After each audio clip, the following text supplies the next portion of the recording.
Hylics is weird. Its creator, Mason Lindroth, describes them as recreational programs with light JRPG mechanics. What that actually means is that the Hylics franchise is far and away one of the most abstract, perplexing, and avant-garde series of games ever created. A quick glance at its visuals or at its writing will tell you this without refutation. It started as an RPG Maker game, a humble beginning that has led to countless classic games, but it expanded to become something more, and continued to stand alone as an absurd blend of genre mixing and a non-figurative narrative that spans untold thousands of years, dotted with rich detail and world building that makes you feel more immersed than most games on the market, indie or mainstream. It also helps that the series has some of the most unique and jaw-dropping tracks ever recorded for a game. The series shifts genres to become an RPG, a platformer, and dungeon crawler when needed, so you never know what to expect at any moment. This all sounds laudable and interesting, but it certainly isn't without its flaws and jank.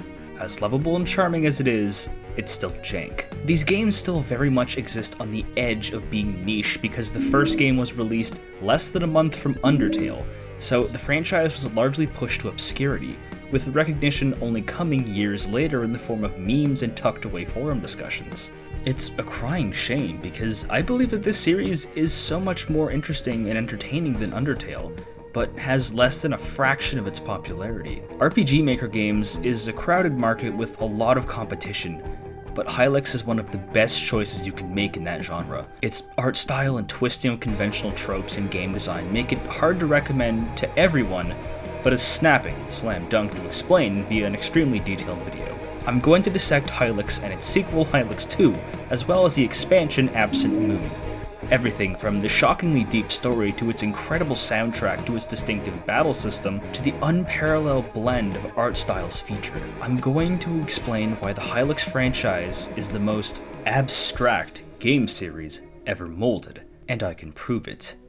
Massive thank you to my Patreon supporters. More on how you can support me in videos like these later on, but you could always start with sticking around with the channel, of course.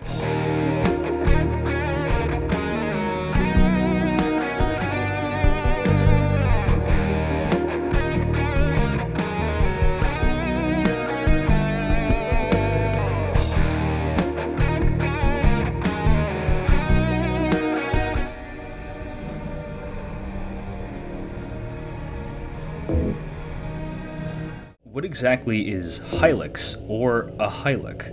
Well, it's a noun that comes from many divisions of Gnosticism, which is, to grossly oversimplify, a loosely defined school of thought based on Jewish and Christian writings that usually has something to do with some kind of secret knowledge left out of actual scripture. Hylic is a word found in some of these texts, like the non-canonical Gospel of Philip, that describes one of the three classifications of people. The first and most enlightened of these people are called pneumatics, those who embrace the spiritual nature of reality, which kind of depends on which Gnostic text you're reading. So it could either be from capital G God, or some kind of fanfic being. The lower tier is psychic, those who embrace the intellectual side of humanity through debates and philosophy, but lack the spiritual awakening. Finally, there are the Hylic people, who are defined by materialism and raw instinct, blind to human intelligence or spirituality. There's a lot more details to go into, but just keep this definition in mind. Hylics is a group of people ignorant to the spiritual, intellectual nature of reality. We're greeted with this wonderfully droll soundtrack on a scrolling, opaque background while a horned yellow man cringes while he looks directly at us. I know what you're thinking. Not a lot of thoughts going on there, eh?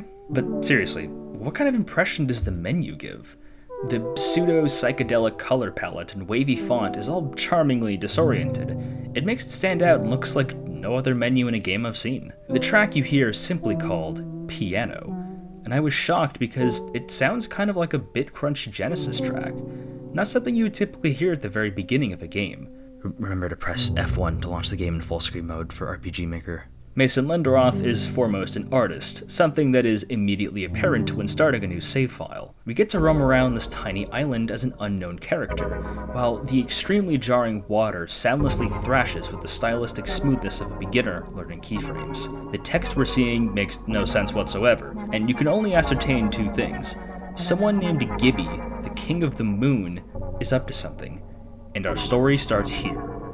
Yes, that's why I put Gibby for my Carly in the thumbnail, by the way. With a screen fade, we enter our protagonist's home, and already I'm confused. Why do we look like this? What's going on with the walls in the background? Why is there a crystal floating in the corner of our living room? Never mind that, because we need to get our bearings straight. This crescent-headed guy in a jumpsuit is named Wayne, and he's minding his own business inside of his non-Euclidean abode. Since we're an RPG Maker, let's check out how the RPG Maker system works. Instruments are our weapons, and the other slots are either armor or an item slot that give added effects. Flesh is our health, will is our MP, and mightiness is our physical attack stat. These three stats are the only ones that can be modified whatsoever. The rest are either fixed, like agility, which is our speed stat, or texture, our defense. The other stats cannot be used in battle, effectively making them completely worthless stats that should be ignored altogether. More of this info is implicitly understood by anyone who is at least remotely familiar with RPGs as a genre within an hour of gameplay. So I applaud Hylics for not having an extremely boring tutorial right at the front, because Mason understood his target audience enough not to bother with the basics. This means I'm not going to bore you with a basic RPG Maker game mechanic explanation. However, the mentality of let the player find out for themselves is not always used as effectively,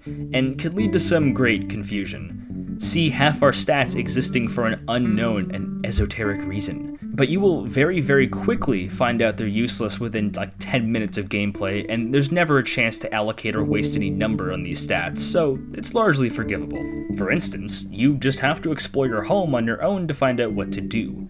Touching this crystal here is compulsory, but we don't know why. We have a TV of seemingly no importance, but if we interact with it, we get some interesting visuals and learn a new special attack. TVs are the only way to teach your characters new moves, which range from more powerful attacks to defensive spells. They're found all over the world inside buildings and in the wilderness, so all you can really do is explore the world to find more. And we started with our house. Upstairs we find our bath, which restores all of our flesh and will for free, as well as a warm burrito, a health restoring item in your toilet.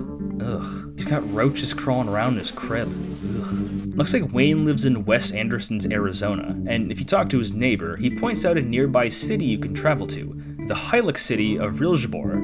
Now here is when a lot of what this game is settles into players. I'm sure you have a lot of questions already, and I'll answer them right away. Firstly, why does the game look like, well, this? That's because everything you see, from the character sprites, to the world map, to the environments, and even the attack animations, are done entirely in claymation. I'm not exaggerating. Wayne's walk cycle, really more of a gallop cycle, had to be animated frame by frame by Mason crafting Wayne entirely out of clay and posing him behind a green screen and translating all the photographs into 2D sprites into RPG Maker.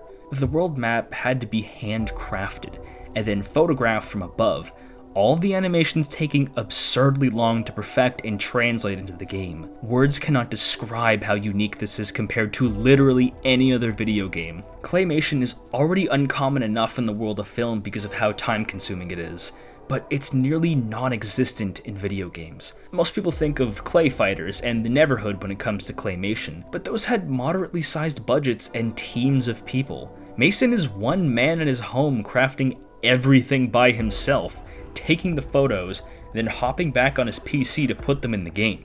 To prove how monumental this is, I have attempted to craft my own little Wayne model out of Play-Doh. Say hi, Wayne. I'm in the ocean getting shark pussy. Now, imagine posing this guy frame by frame, painstakingly moving his body, implying that you already know what you're doing with claymation, to create believable animation.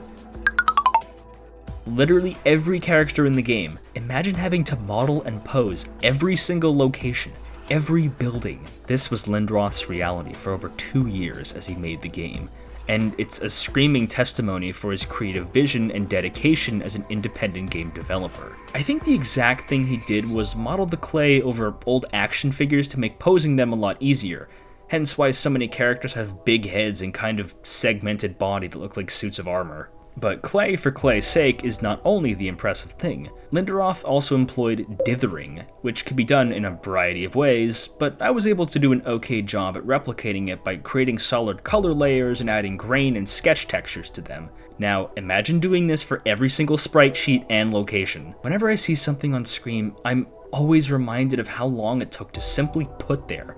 Heavens forbid if it didn't turn out good, so we'd have to change it or scrap it altogether. Each interior and landscape still feels comfortable to navigate, despite being composed of unfocused, multicolored lines seemingly made sporadically. No NPC looks the same, at least from the neck up. Locations look so radically different that despite not always having their names appear when you enter them, you can always distinguish them because they look so different, which perfectly blends into the head-first, ask-question-laters exploration the series relies on, but also jives well with the basic structure of a classic Super Nintendo RPG. If you've played the older Final Fantasy games or Chrono Trigger, you won't struggle here at all. The art direction didn't take away from or confuse the game design, it enhanced it, which is a feature that very few games can replicate. Think of it like Paper Mario. The 2D aesthetic plays into the core gameplay so well, the visuals of the game are as iconic and evocative as the characters and music. We exit our hometown to find the world map, and we're hit with an oddly somber theme for the map, where there should be a feeling of adventure and boldness is replaced with loneliness and emptiness. There are no warm and fuzzy green grass fields to ease us in, just windswept rocks undulating on solid blue water. It looks barren, deserted, post-apocalyptic. There aren't even any enemy encounters, it's just Wayne alone on this rock. It's isolating, almost unbearably so. What happened to the world?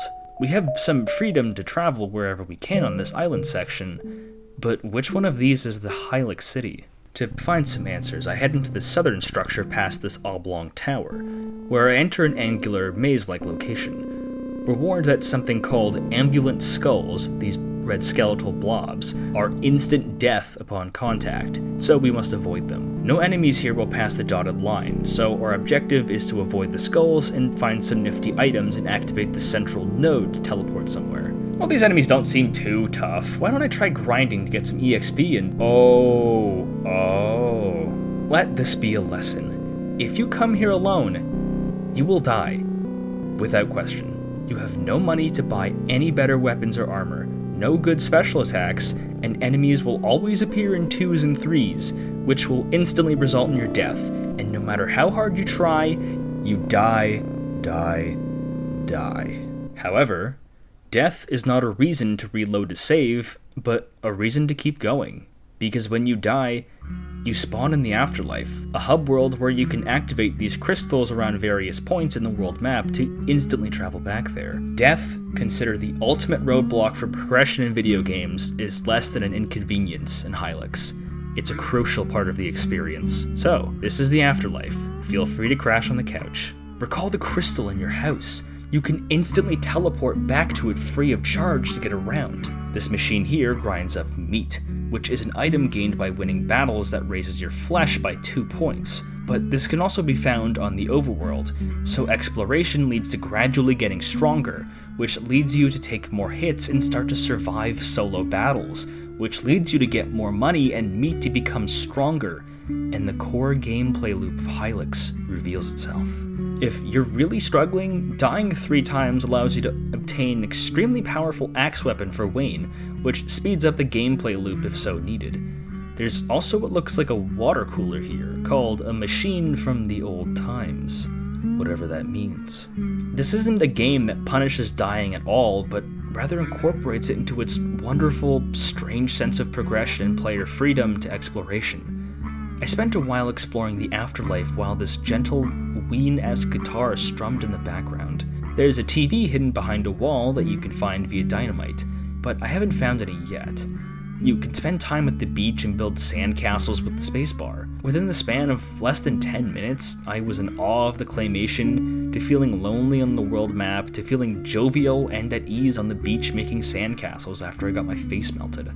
I really love the afterlife. It's just so comfortable, sleeping on the couch to restore flesh and will, and sitting by the beach and getting to build sandcastles and return to the world of the living whenever you please. Why the afterlife is something you can freely go back and forth from is left without explanation, as you can imagine, for now. You would think having tonal whiplash strong enough to break your neck would be a bad thing, but Hylics never tells you outright how to feel, because everything is incredibly understated, if stated at all. You get the backing track to go off of, and that's about it. What's the lore of this place?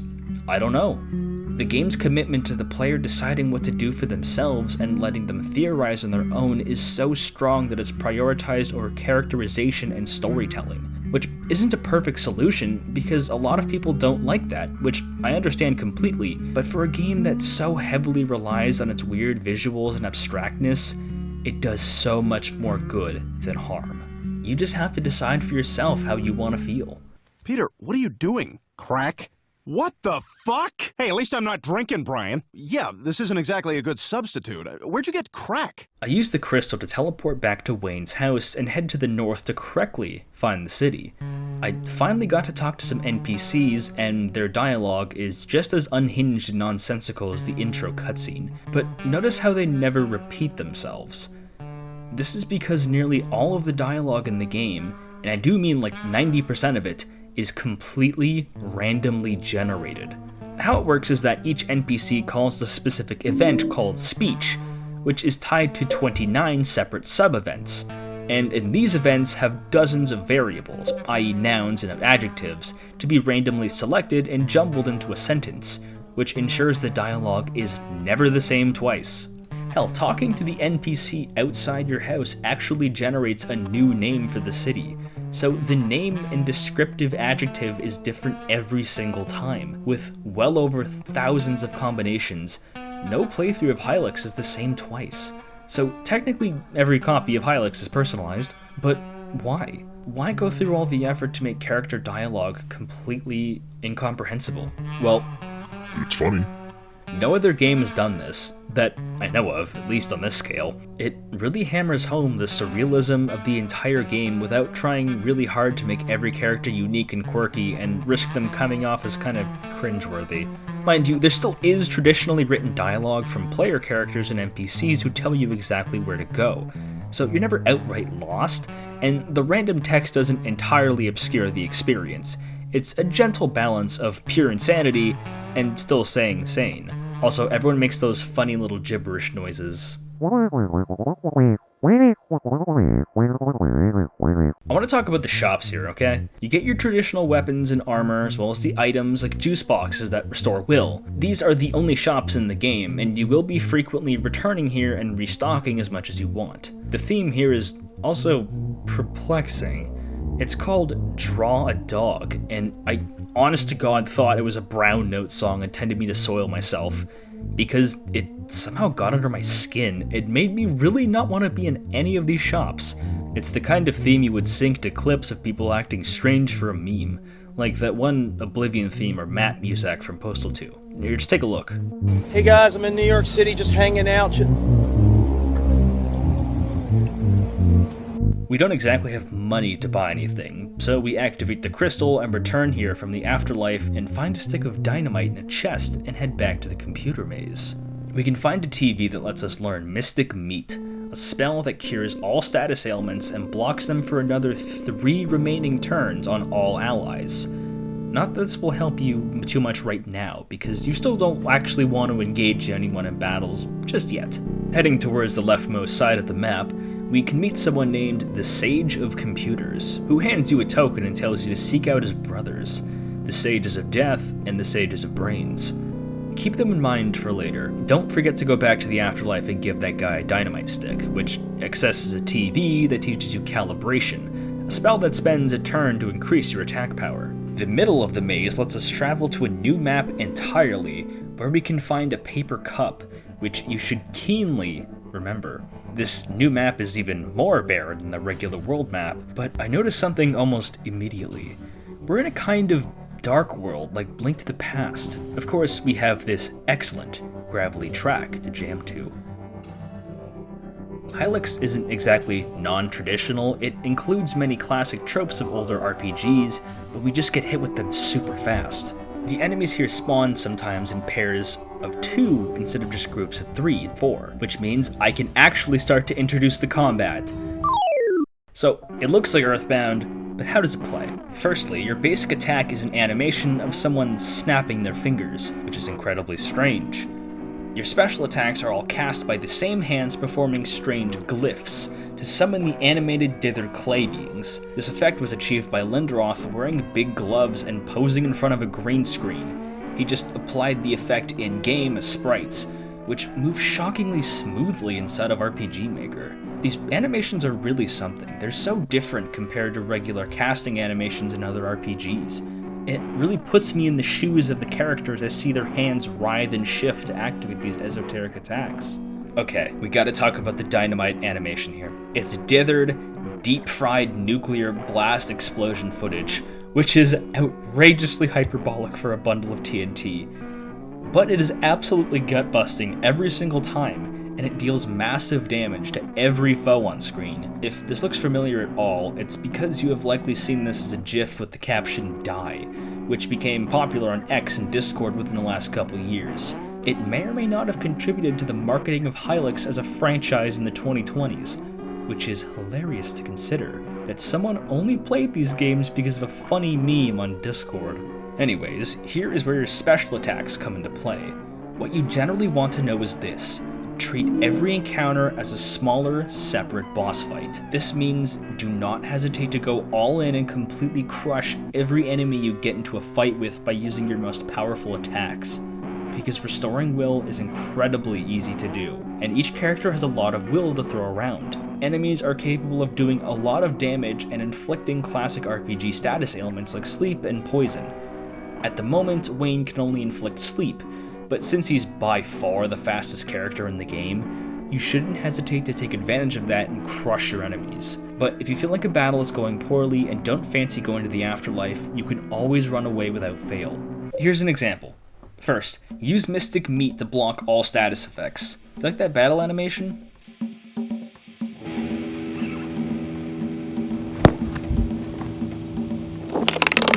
Then go to town and snap on every single enemy one at a time, occasionally taking breaks to heal yourself, or you can use the rest of your will on a more powerful attack if you found the right TV.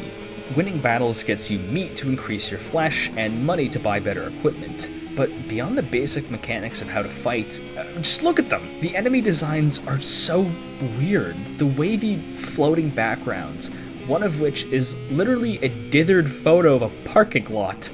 The combat music changes depending on location, which helps keeps what little fights you will have feel super fresh and never stale, at least stylistically. This is how the standard foes work. At least there's a lot more details later on about additional party members and bosses. You can grind so much that you get an absurd amount of health and money at the start, but it's still RPG grinding, so do it at your own discretion. In a castle over here, there's a major fight against a guard and some kind of gate thing that unlocks the harbor blocking this ship in the hub world. While it's technically possible to solo it as Wayne, I don't really feel like doing that.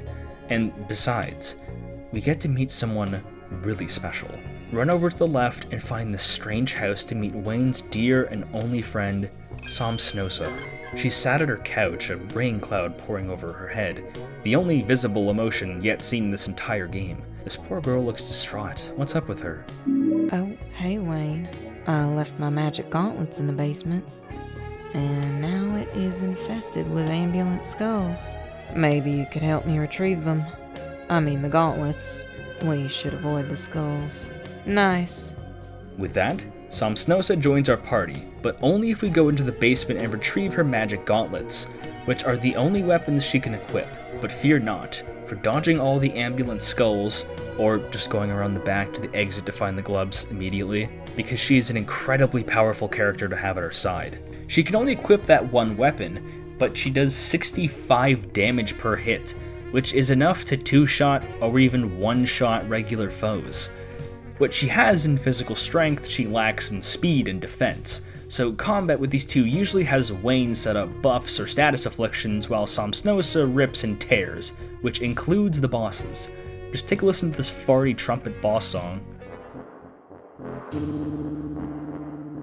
The horrid operation controlling the harbor gate is no match for Wayne playing support and Sosa attacking, so he quickly vanishes.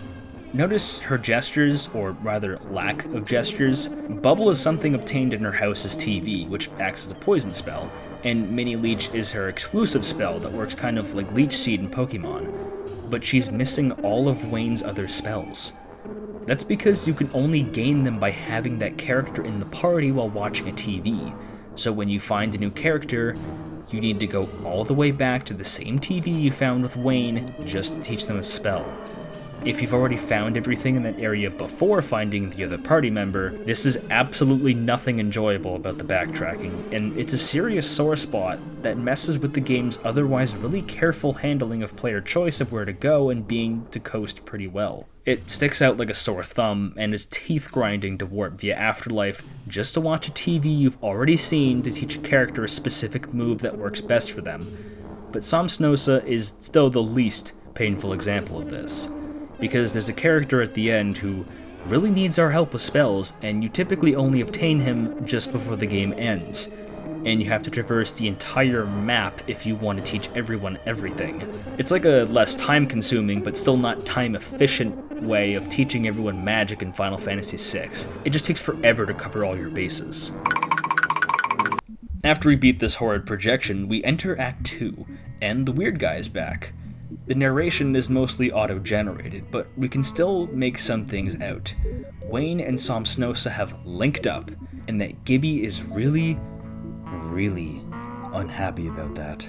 I wandered all over the map, took Sosa back to my crib, and noticed that for each new party member, Wayne gets a new cat, which is very cute.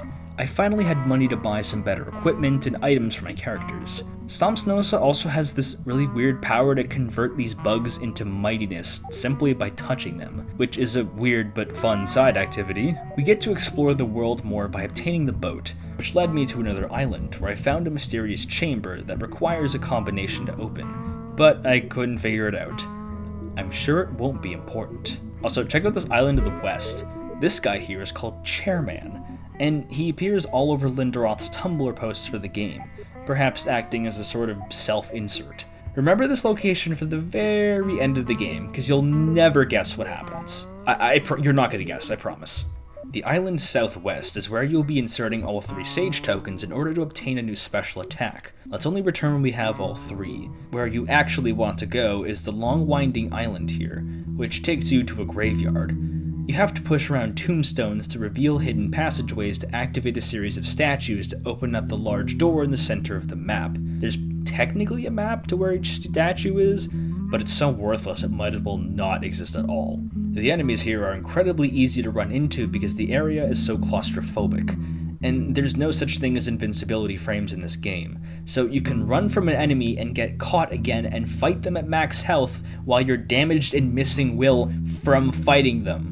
Take your time and explore while avoiding every foe here, because a TV can teach you Health Chant, a move that restores half of all allies' health, so it's like an MP version of what the hot dog item does. The fights here are tough and definitely wore down my health, but a good 20 minutes in proper character setup is enough to get you through no problem. It's a reasonable level of challenge, which is something that cannot be said for when you open up the doors and enter the tomb. This is quite the uncomfortable place, because you see weirdly saturated character sprites floating around in a black background, and you walk on more mutilated sprites to traverse, some of which look like your party members. Something I really admire about this game is the lack of presentation. You have to pick these things up for yourself and let your mind run wild, which is an excellent design decision because it smoothly complements how every other aspect of the game isn't explained to you, but is simple enough to understand at first glance, which really lets you feel like you're going on a most unusual adventure.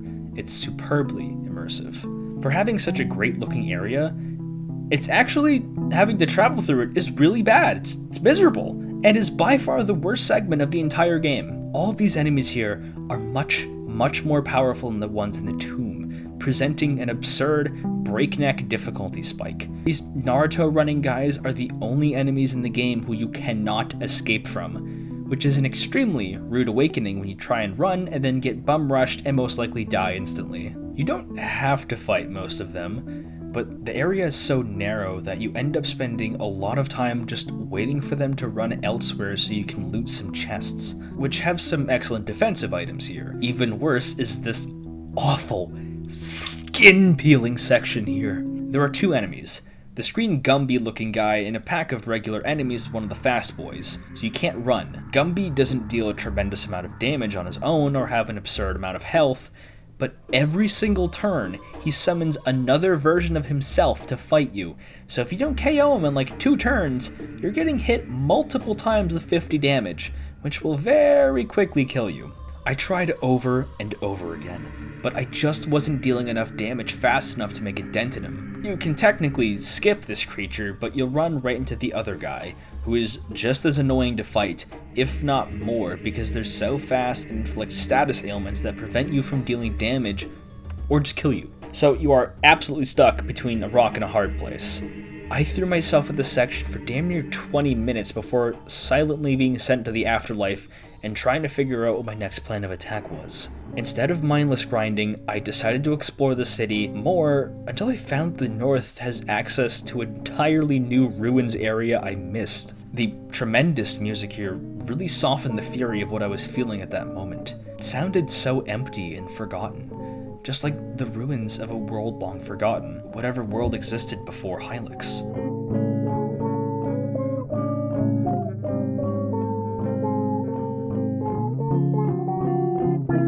In these ruins, you can find an absurd amount of incredibly important items, such as a huge stack of money laying on the ground, a TV that teaches you the move Space Shurikens, which deals double damage and always goes first, like a priority move in Pokemon. This would have been tremendously useful to find earlier. You can also find the Sage of Brains here, the second of the 3 sages. And we can find a tent here with another character, Dedusmalin, an archaeologist of the ancient world. I'm named Dedusmalin. I've spent my life searching for the paper cup. I finally tracked it to these ruins. It is buried somewhere amidst the fallen monuments. Ah, you are a fellow artifact seeker, perhaps? If you can bring me the paper cup, I will be so unimaginably stoked. The cup? You found it? Oh, I am an expert in the usage of the paper cup. Please, allow me to accompany you. One day, we may come across another artifact from the old times, which will require the paper cup. Magnificent! I will guide you when the time comes. We have to have a paper cup on us to recruit him, which we can find all over the world, or by accessing a debug location right in his tent that may or may not have been forgotten to be patched out for the final release. Oops. With that, we gain another party member. Dedusmalin is very much a mage archetype with a fat amount of will, meaning that he should be focusing on healing more than attacking. He comes with a weapon and armor set already, but his exclusive skill sucks ass, so don't even use it. The paper cups could be used with the water tanks to gain an additional 25 will points, kind of like the meat machine in the afterlife, but you lose the cup afterwards, and the machine is emptied and can't be used again. This has all the same issues with the TVs, so if you get the other characters later on, you have to do a lot of backtracking to find the water coolers in areas you've already solved. The backtracking is a really tough sell for a lot of people, because it's not nearly as engaging to visit an area for the second time when your brain is very much in checkbox mode of just looking for a specific item rather than just looking around and exploring and really breathing the atmosphere. But you know what could have totally saved all this? Why can't we use the crystals to instantly teleport back to the afterlife so we can save having to use the map? It would very easily eliminate all the backtracking in one fell swoop to just travel by crystal. However, if you're anything like me and you've been thoroughly drinking this game's atmosphere and locales, there was a silver lining to all this. The ruins are especially interesting. We get small glimpses of modern technology throughout the game, all referred to as artifacts of the past, which Dedusmalin is greatly interested in, highly implying that our world, or at least a world greatly resembling our own, is what the place used to look like before something happened. Think of it from a perspective similar to Adventure Time, where the world has this kind of dramatic shift that permanently changed its surface and the life on it, with the modern age being considered as prehistoric as cavemen are in our own time.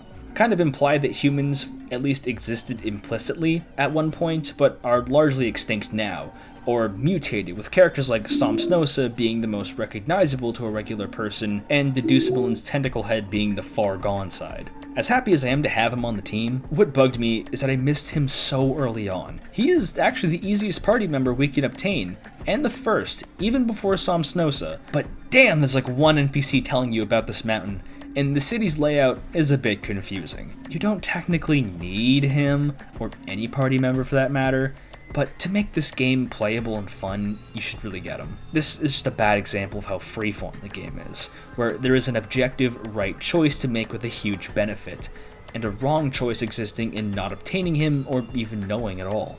Let me explain the graph. Point A is Wayne at his house at the start of the game, and point B is getting to the first boss. There are several different branching ways to get there. The fastest results in you just barely winning with only Wayne in the party, while the other two theoretical routes involve picking up the available party members. You can win through all of these branches, but some are obviously much easier, but you aren't always going to know that offhand. The entire game works like this, with every major roadblock having several different branching patterns to follow, some more reasonable than others. With this, we can take down Gumby no problem, and get to the second part of the tomb, where we can finally find an afterlife crystal. You know how I just went through that whole ordeal of leaving the dungeon finding a whole new party member? Turns out I didn't really have to do that, because the next segment is much worse and we can't do anything about it. The layout of the tomb has become much more maze-like and narrow, and you are consistently chased by these statues that cause instant death when touching them. These are different from the ambulant skulls because those things are slow, while these statues will actively pursue you at fast speed all around the dungeon. You basically have to treat it like an Ao-Oni encounter, and try and make the statues go down a different path and lose your trail so you can do a fancy technique around them. Where's the exit? Have fun trying to figure that out. I don't even want to talk about how many time I spent in here trying to loot everything I needed from here and then dying and losing all that. Genuinely just a miserable, terrible area. I hated it. Easily the worst part of the game. If you manage to get on the right side without rage quitting, you meet the Sage of Death, who awards you the final Sage token, and the ability to raid his fridge guilt-free. What's up with these sages? What are they doing here, and how come they can speak coherently? Wait, why can't our party members speak coherently? I just noticed that. Navigate to the leftmost side, and Act 3 has begun. All we learn is that Gibby most likely resides in something called the Lunar Fortress, which makes sense, given he's the king of the moon. We get access to the airship from here, and now we have a total unrestrained freedom to explore the world map as we please. We go to this round island in the north out of raw curiosity and find a guy selling the two most mismatched, unconnected items I could possibly imagine. Hot dogs and spaceship keys. The keys are needed to gain access to this spaceship, obviously, but since they cost $99,000, we are nowhere within the range or ballpark to obtain one. This led me to fly around more until I rediscovered that locked chamber I forgot about. And how did I figure out that code? I didn't. Honestly, I just looked it up. Sue me, I'm not engaging in this Lieutenant Surge nonsense. Inside, we meet someone. I am Cole Pangorma, greatest of the Dread Knights of Yathorn. Through long ages I have waited in this vault. Fight me! We have to win this fight, which isn't too hard, because by this point, we have enough items and will and flesh to take hits, but also dish them out. Wayne on support, Somsnosa on attacking, and Deduciblen somewhere in the middle. He goes down in no time. I am defeated. Very well. I will follow you and aid you in your violent endeavors. By the way, I have dominion over the ambulant skulls. You needn't fear their deadly touch any longer. We've obtained our fourth and final party member, and his name is Pangorma, some kind of knight with a giant head. Why he's locked himself inside of a vault, who knows? But he's quite useful because he's an absurd powerhouse.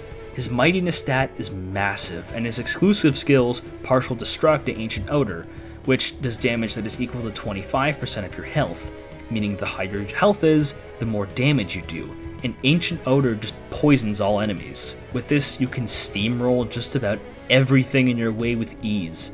despite how slow he is and how small his will pool is. Also, his dominion over the ambulant skulls means you can instantly explode them on contact. His vault also has a TV that teaches Dark Flame, an attack that hits all enemies, which is perfect for everyone in a pinch because how inexpensive it is. Is there an opposite to a silver lining? Because that's what I'm feeling right now. The airship really helps, but I still had to find all the water coolers around to give everyone more will, and teaching everyone every skill in the game. Finally, I don't have to do that ever again. Doesn't take super long, but it feels like a preventable 15 minutes of uninteresting playtime. So we only have a couple of places we've yet to visit. So I flew up to the north and found that apparently our main cast has formed a band. Wayne on the guitar, Snosa on vocals, Pongorma on the piano, and Deduspelin on percussion.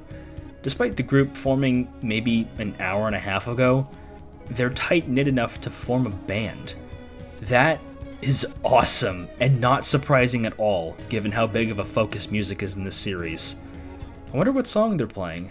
Finally, in the heart of the map, we can land here and scale this tower and intrude on some kind of science experiment to turn people, or whatever living beings are called in Hylics, into money. Why? I don't know. But we need to go deal with it because the guy overseeing the process, Clawman, is pretty useful. He deals a lot of damage, but he's so easy, he's not even worth talking about. He does drop $9,999 when dead though, and his employees don't even care if you killed him right then and there. To all my blue collar and audience members, would you care if 4 random people came into your workplace and killed your boss? Leave your thoughts down below, but don't leave this building yet, because you can actually interact with a human-to-money machine and casually collect nearly $1 million with no strings attached. Right here is when the game decides, you're almost done. Who cares about balance? Because it's here where you can learn all of the spells, buy whatever highest level equipment and weapons you can, and stock up on basic infinite healing items. Difficulty was always kind of a fluctuating spectrum in Hylics, but I personally really adored this. Money becomes kind of irrelevant in most older RPGs anyways, so might as well make a joke out of it and just give the player as much as they want. With this, we can buy the spaceship key.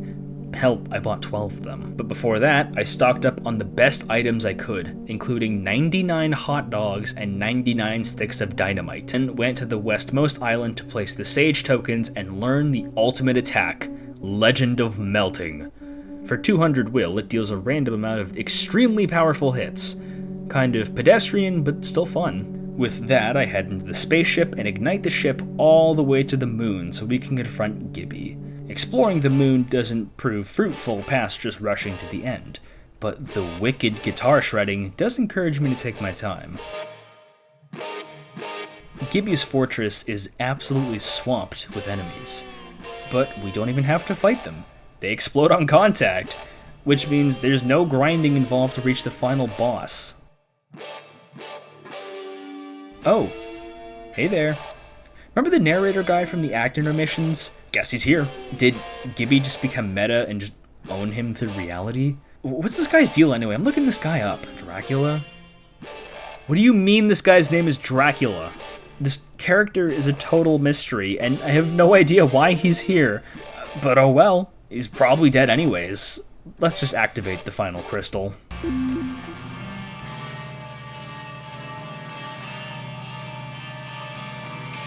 The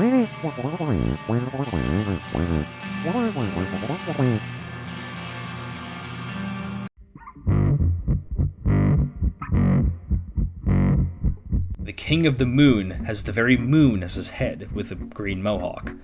His ghoulishness is flanked by 2 statues that continually heal him. His theme is a brutal, primal shredding of a guitar, like it's trying to break free from its repetitive chords and flourish into new tones, but Gibby's oppressiveness prevents it from doing so. It's such a harsh, dissonant, uncomfortable sound, but I love it so dearly. But the song transitions, it becomes more complex, but it isn't aggressive, it's light and somber. It's actually quite bittersweet on the ears, not befitting of a final boss at all.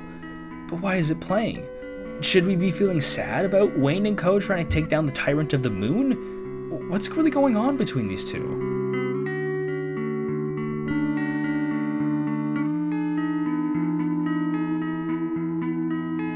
how do you take Gibby down? Whatever strategy you're thinking of, ditch it. Don't even bother taking down his healing towers, and here's why. Since you have infinite money, just buy infinite hot dogs, which heal the entire party for most of their health, and dynamite, which deals a lot of damage to all foes.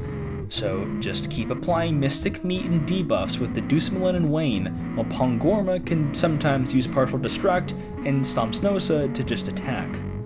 I actually forgot to use Legend of Melting here, but you really don't need it.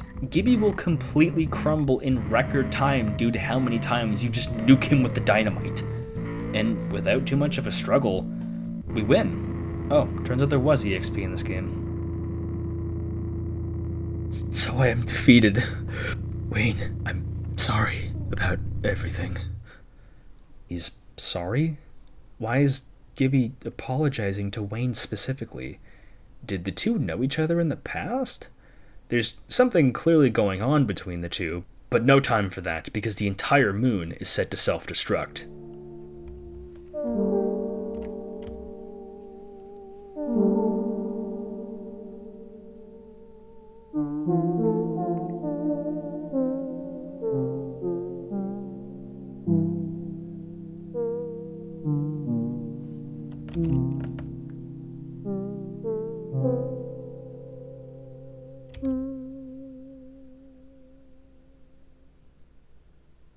Remember Chair Guy? Yeah, the spaceship just crashed into him and killed him, and we flick this switch, and the game is just over. Dracula over here even says there's nothing left to do. And that, ladies and gentlemen, is Hylics 1. Should you go play this game? Yes. This game is $3, and it took me around 3 hours to play casually. It was so thoroughly entertaining, both as a wonderfully strange art piece, but also as an RPG. The entire game feels like speedrunning a dementia patient's memories of a Super Nintendo JRPG, which is an incredibly specific but incredibly fitting description that captures its pacing and appeal, but also its flaws.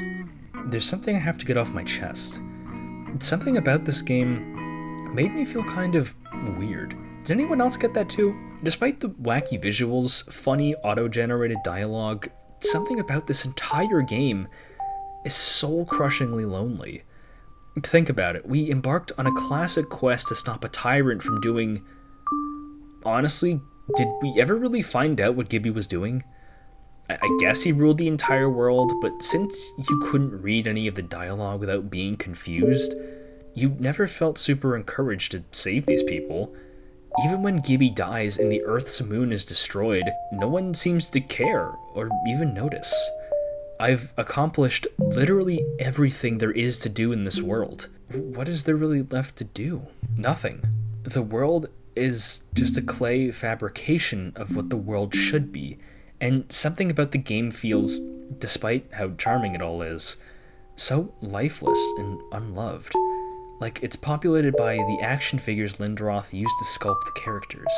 One must question how the party members feel, how Stompsnosa feels about taking this journey with her old friend and meeting new ones, the Deucemelin getting to travel and discover all sorts of artifacts, Pongorma leaving his vault and perhaps finding a new purpose in life, and Wayne. I don't even know what he feels. His descriptions in the menu are random and change whenever you equip new items. And perhaps we never might know, because while talk is cheap, the world of Hylics still can't afford it. I really wish this game would get a physical release, likely on Switch, but I really don't think that's likely, and it's a crying shame. I would love to have this game proudly on my shelf as an indie RPG Maker game next to my copy of Eve on the Switch. My closing statement about the game is that despite the flaws in design, some in the world map, and maybe even the total lack of a consistent storyline that makes sense, everything just felt right. The game is totally carried by its abstract visuals and short runtime, so these flaws don't feel nearly as poignant. Besides, the game is $3, not exactly a demanding price. You may have noticed the lack of concrete answers for a lot of the reasons why the world of Hylics is the way that it is. It's obviously intentionally abstract, but there are still a lot of burning questions I have about the series that haven't been answered. What's up with Wayne and Gibby? Clearly the two have a connection that really isn't spoken of in-game, They know each other somehow, but the relationship isn't exactly clear. Just look at their designs and their names. Wayne is named after a waning moon, and his head is a crescent. Gibby is named after a gibbous moon, and his head is the moon itself, with the small shadow on his side representing Wayne coming to take his spot. What's up with the moon in general? It's tremendously important, but we don't really understand why. Why are most, if not all, the characters speaking gibberish? What happened to the entire planet? There was some kind of massive event, and there are relics and ruins of a past age that resemble our own. Perhaps some details with the sages as well. These were all questions that Hylics' fanbase asked since the game came out, and went unanswered for 5 long years. But what if I told you that most, if not all of these questions were answered with the game's sequel in 2020, Hylics 2?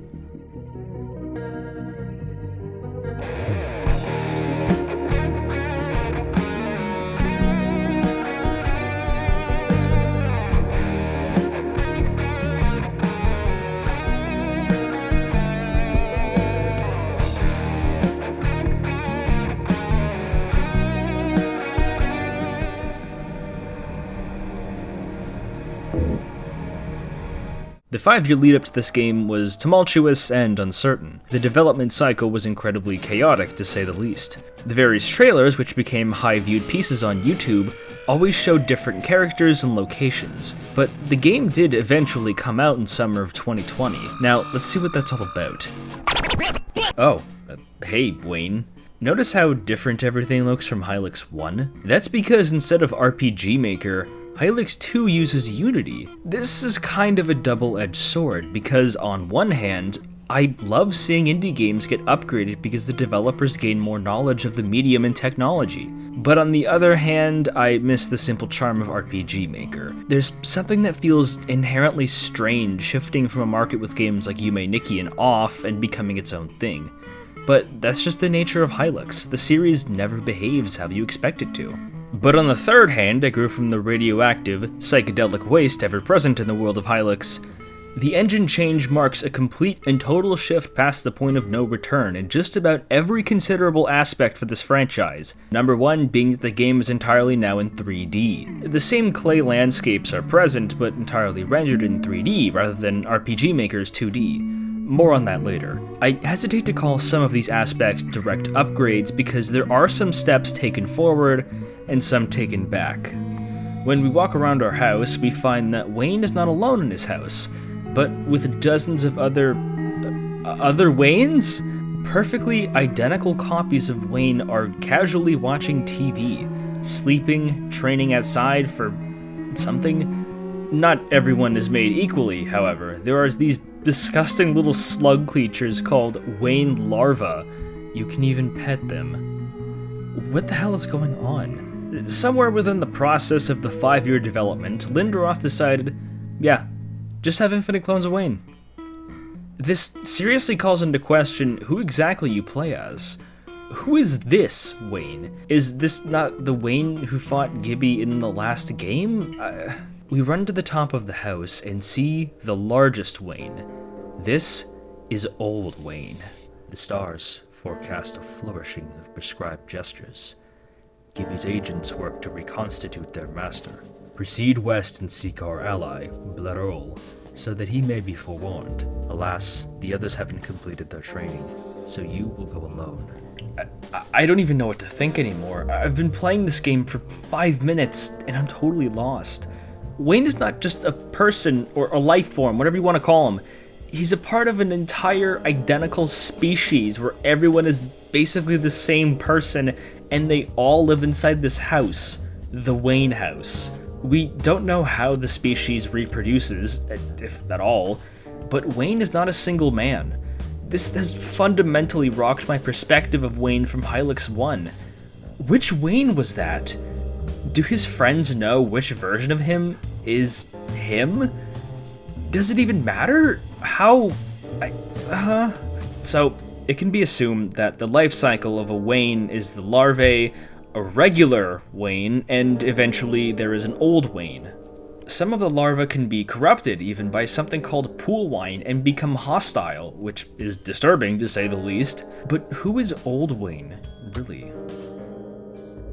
In The Legend of Zelda: Twilight Princess, early on we meet a character called the hero Shade, a character who was once a hero of his own story, who is lingering around to teach the current hero of the game the skills he needs to fight, and not to make the same mistakes he did in his own life. He was the hero of time in Ocarina of Time, someone who has his own accomplishments, but passes on his life lessons to the next hero down the timeline. If we apply this to Old Wayne, everything starts to make sense.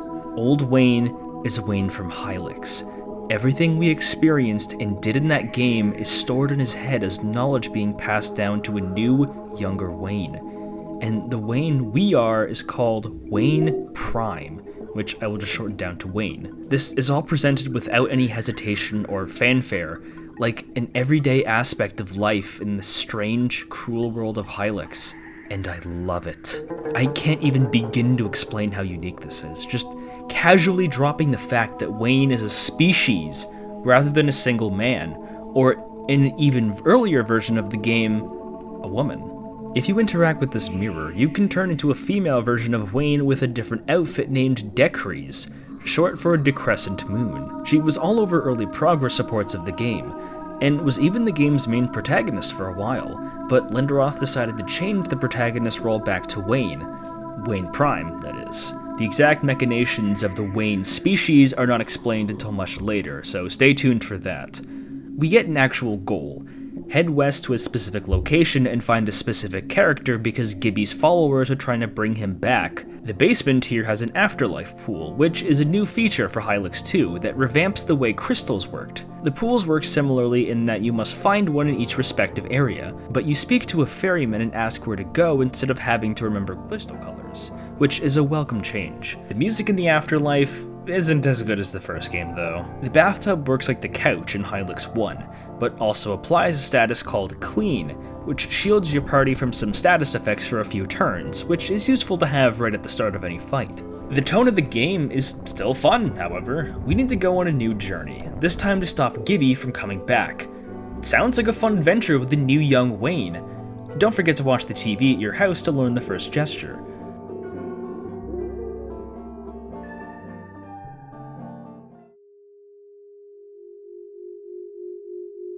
The world map music is haunting, to say the least. Hylics 1 map music was quiet and kind of melancholic, but this sounds so much more hopeless, so much bleaker.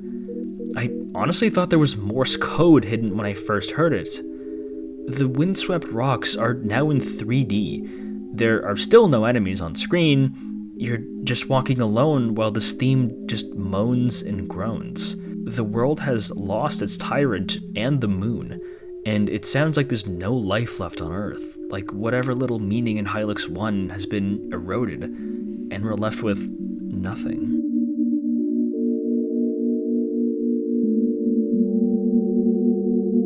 The map feels a little bit harder to navigate because it's completely different from Hylics 1. But if you head down west, you'll find this sandcastle-like structure, and we'll enter an officially named town, New Muldal. We get to run around and talk to NPCs, actually speaking with them. They don't speak randomly generated gibberish. These are actual characters with properly written dialogue, and the location names aren't randomized, which means there's no random sentence generation anywhere to be found. This is a reasonable departure because there's a much bigger narrative focus in Hylics 2, so it wouldn't work nearly as well to have some random sentences act as integral dialogue meant to communicate something very specific, but it's still a little bit sad that one of the most unique aspects of the first game has been abandoned entirely. This isn't without its silver lining, however. NPC dialogue is very fun and has the same kind of nonsensical charm the series is famous for, but you're regularly given tips and tricks on gameplay mechanics, so there's a real benefit to speaking to these clay abominations past just seeing this guy talk about sunbathing by saying, "Eat me, oh sun." You'll find out that a lot of this world's inhabitants actually seem to quite enjoy Gibby's rule over the planet, and detest the so-called wretched anarchists, meaning us, or the Wayne before us, but they don't know that we are, in fact, them. guess that makes sense. We didn't really tell anyone we killed the God King of the Moon however long ago. Presumably a very, very long time ago, considering that Wayne is quite old now. Wait, how old would that make the other party members? Are they even alive? New Moldal is host to all sorts of shops where you obtain your healing items, referred to as such in the menu. Garbs is your armor and weapons, which have been greatly simplified into just one armor slot and different glove weapons, which you will see later, and Gestures is what the special attacks are called. The bucks are now called Bones, and we can collect them in battle or grab the floating coin variants scattered around the map. We can actually buy stuff at the beginning this time because money is a lot more plentiful and useful, so armor and healing items should be available right away.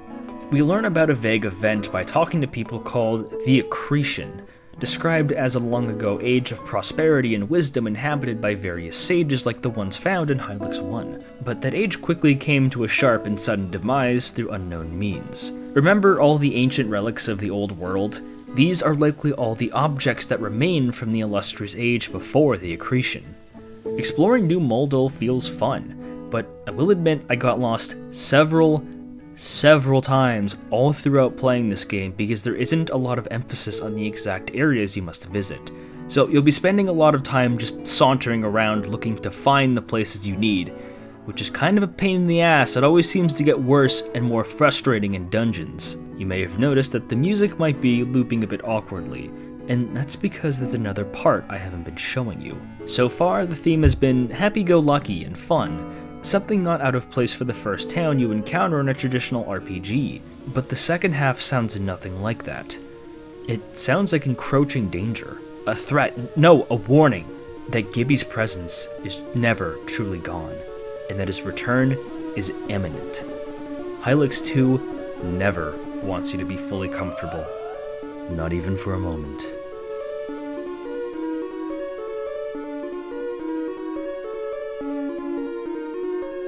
The small but disquieting feeling of dread is proving to be valid because the guy you have to go talk to is missing, which is kind of a problem. Oh, hey, Pangorma's here! And he looks nothing like how he used to! He's rocking this new helmet and a blue set of fur.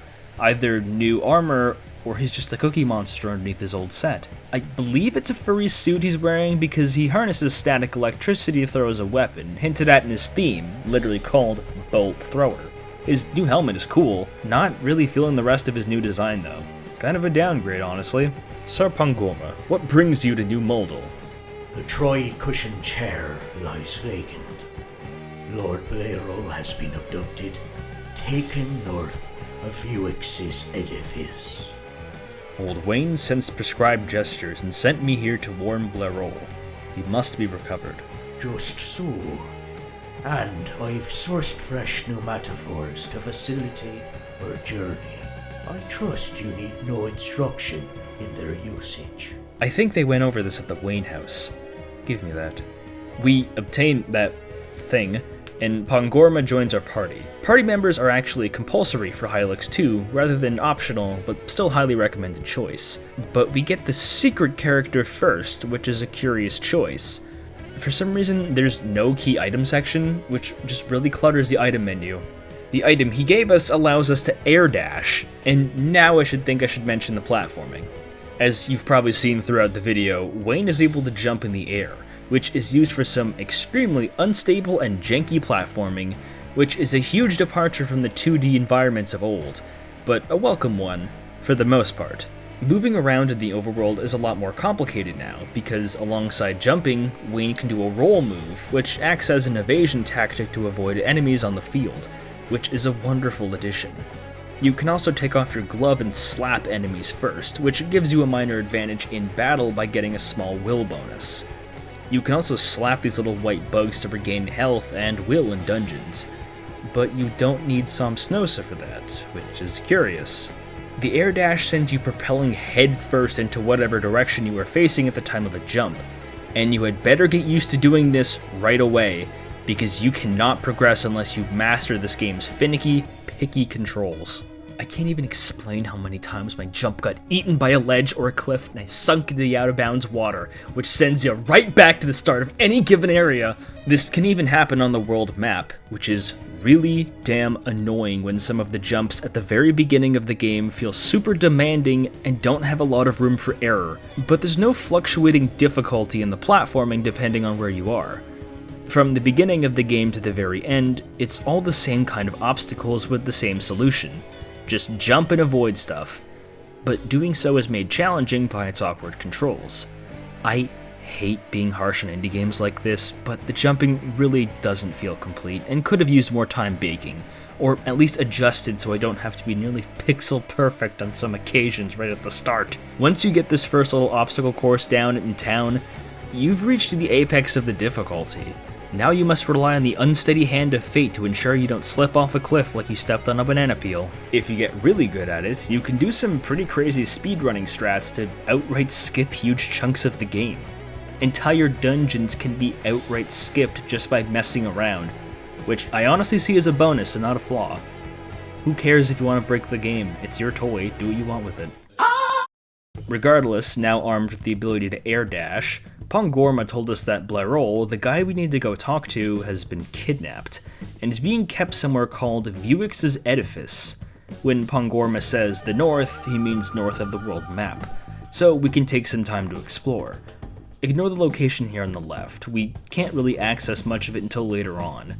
You have to air dash to this small island from the ledge here, then this ledge to the right, and find the next sandcastle. Right upon entering, we find an old friend. Dedusmalin, how's it going? Wayne, I'm infiltrating the fortress. My research suggests that an intact cabinet lies within its walls. Our task has likewise brought us into this place. We'll combine forces. Excellent. A canal leads under the fortress walls. Take this paddle, and use the canoe. He's just chilling, doing his archaeology thing on his own, and just so happened to find 2 of the 3 remaining people who killed Gibby. What a coinky-dink. Also take notice that he's literally roasting and eating one of the enemies, which will bridge wonderfully into me talking about the combat of Hylics 2. The fundamentals of Hylics 1's combat, basic and special attacks, items, and balancing health and MP are all here, but the flow of combat is entirely different. Each character has a distinct role in battle determined by their stats, like a more consistent RPG. Flesh and will are unchanged, but the only stats we keep track of are power and speed, which do exactly as you would expect, while defense is just rolled into flesh as one stat. You always fight at least 3 enemies at a time, so never relax and always treat each encounter as if it's your last, because it often can be because of Hylics 2's enhanced difficulty. Snapping is your default attack, wonderfully animated with a far smoother glove motion from Lindroth's own hand, and gestures work exactly as they did in Hylics 1, but every gesture is different with no carryover from the first game. You have your basic healing gesture that is obtained from the first TV, other gestures found elsewhere from different TVs, and character-exclusive skills. Something you must understand is this combat lives and dies by status afflictions. Each character can inflict their own status affliction, most of which just result in taking gradual damage over your turns and perhaps a debuff effect or 2. But all of these effects stack, meaning that you have the same enemy burned, poisoned, and debuffed while you start wailing on them with attacks. Keep in mind that this also applies to you, so taking enemies out as fast as possible while keeping your characters healthy is crucial. You don't have to be Socrates to figure this out, but the battle mechanics are plagued with a lot of issues that were either not present in Hylics 1 or made much worse. As long as you take advantage of each character's defined role, i.e. Wayne's speed letting him heal or debuff first, Dedusmalin being a pure mage, and Pongorma on the offensive, battles can be won easily, but not fast. The average battle with random mobs can take almost 10 goddamn minutes at a time, which might not sound like a lot, but when you're trying to explore the area and find where to go, it isn't so much of a pace breaker to be stuck in a battle you can escape from that long, but a pace mutilator. Winning obviously has the benefits of obtaining bones, these items called antennas, I'll explain in a bit, and the occasional cheap defense item, as well as meat to increase flesh, but only by 1 point instead of 2, so a lot less useful than Hylics 1. Did you notice I said you can't escape from battles? In an appalling, shocking, and baffling move that defies all logic, Hylics 2 removed the feature to run from battles. I tried looking for this everywhere. You just can't run. If you are within a pixel of being touched by a monster in a dungeon, you have to fight up to 5 to 6 enemies at a time. And if you aren't treating every single encounter like a boss fight and using all their will points to crush everything absolutely, you will likely just lose the fight and die. Meaning sometimes you'll just die anyways because you get screwed over by the AI, like a Megaten moment. The chance of wasting your time and dying anyways and getting no reward at all isn't zero. It's more like a 40% chance the entire game. Now there is a gesture you can use to escape called Perish, but I say escape in the loosest of terms because what it does for you is just force an instant loss and send you back to the afterlife, which means you have to find the respawn area again, select the place you want to go, and get sent back to the very start of a dungeon. Also, this was only added in a patch a month after the game came out, so for the first month at launch, you just had to endure it raw. I can't even begin to fathom why this decision was made. Especially since you could just run from anyone in Hylics 1 and not have to lose several minutes of progress for literally nothing. I can't think of a single reason why this is the case. I lost an incalculable amount of time due to this ridiculous stipulation, and it taught me something very, very important. Combat with basic enemies can and often should be avoided, because the greatest reward to be reaped is money, which can still very easily be found elsewhere, and the minor health upgrades just aren't that spectacular, and as long as you just upgrade your gear, you are totally fine with the boss fights. Most of the best skills in the game are given to you right at the start, and are exclusive to a specific character anyways. Wayne has that debuffing gesture, Dedusmalin has foam armor which heals one party member and protects all of them from status effects for 3 turns, and Pangorma has lightning, a move that inflicts absurd damage but stuns him for the next turn. So if you use foam armor on him before he uses lightning, you can cheese so many encounters later on by negating the stun he would give himself. It's a crying shame that typical combat is not something you should be encouraged to do, because visually, it is an absolute spectacle. The enemies are perfectly animated. They're a screaming reminder of how much time and effort Lindroth put into animating his clay sculptures, now free of their action figure molds. The gestures now look far stranger and have a lot smoother animation, which is no small feat, undoubtedly helped by the engine swap allowing for more creativity and less restrictions. There is a weird difference in the RPG mechanics in the sequel. I'm going to assume that a lot of the pre-baked mechanics were a lot easier to implement in the first game, but either Lindroth wasn't sure to include them in the much more freeform platform of Unity, or simply chose not to. This game excels in a lot of exploration, but some of the gameplay mechanics were left to the wayside, which would spell doom for nearly every other game series. But Hylics is not one to follow tradition, which is usually the series' main draw. But in this case, I honestly think this choice caused more harm than good. It's not easy to sell someone on a sequel that the combat just isn't as good as the first game, and I'm not alone in thinking that. It's not that it's a bad system, I enjoy it quite a bit, but I liked the first games more. Thanks to every other good thing about Hylics, the slack present here isn't too damning.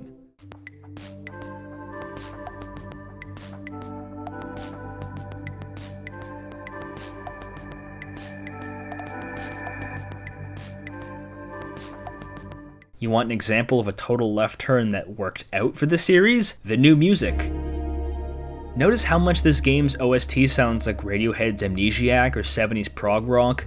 That's because Lindroth, around halfway into the development cycle of this game, brought on a relatively unknown musician at the time, Chuck Salamone, to compose the vast majority of the game's soundtrack. While I miss the listless, numbing guitar strings of the first game from Lindroth himself, the second game's frenetic energy feels completely invigorating and fills me with the drive to keep going on, and I felt it particularly strongly after I cleared out the island of enemies, stacked up some bands, and used this canoe to progress.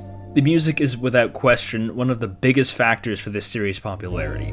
Many of the tracks for the second game have hundreds of thousands of views on YouTube, which is no small feat for such a niche game. There's a track here for everybody, and I cherish this OST so much. Perhaps this is an issue with me, but I found navigating the environments kind of troublesome because of how assets tend to blend in together. You can spend a lot of time trying to find which cave entrance is where you actually need to go, because there will usually be 3 or 4 of them in a dungeon, but only one that's important, or even worse, you need to enter them sequentially for a puzzle. That is to say, I spent a lot of time in Vuix's edifice trying to figure out where to go, avoiding the enemies as much as I could, which is harder than it sounds because Wayne's BlazBlue dodge roll is kind of dinky and doesn't work that well, so I just force lost myself and start again, which is about as much fun as kicking a wall with a toothpick in my toenails. I enter this little cave and find this arcade, which allows me to activate this kind of side-scrolling platforming minigame, which is important for a couple reasons. Firstly, listen to this song. This is Xeno Arcadia, and without question, the most iconic song from this franchise. It's kind of like the Moonsetter of Hylics, if you know what I mean. People who have no idea what the series is will hear this and learn what the soundtrack generally sounds like, and perhaps play the game because a big YouTuber used it as background noise. It is an excellent track, perfectly blending in the funk and tranquility Chuck was going for, but it's kind of awkward that one of the best tracks in the franchise is played during the worst part of this entire game. I won't beat around the bush. These platforming segments are repugnant. They're trying to be a very simple Mega Man style game, but they fail in every considerable level. Jumping feels profoundly muddy, with ledges often eating your momentum outright. Your projectile is pathetically weak and dissipates way too quickly. Enemies take forever to kill and never move in predictable patterns, and the level design is laid out like a maze that doesn't feel satisfying to unravel. The best thing about these segments is that you don't have to do them. They're totally optional, but I still highly recommend you do them. But the reason why will not be revealed until the very end of the game. It's like keeping your first pixie in Nocturne. Just trust me and wait. I make it all the way up to the mountain and find Vuix, and now I can finally explain how boss battles work. Let's jam to the music first.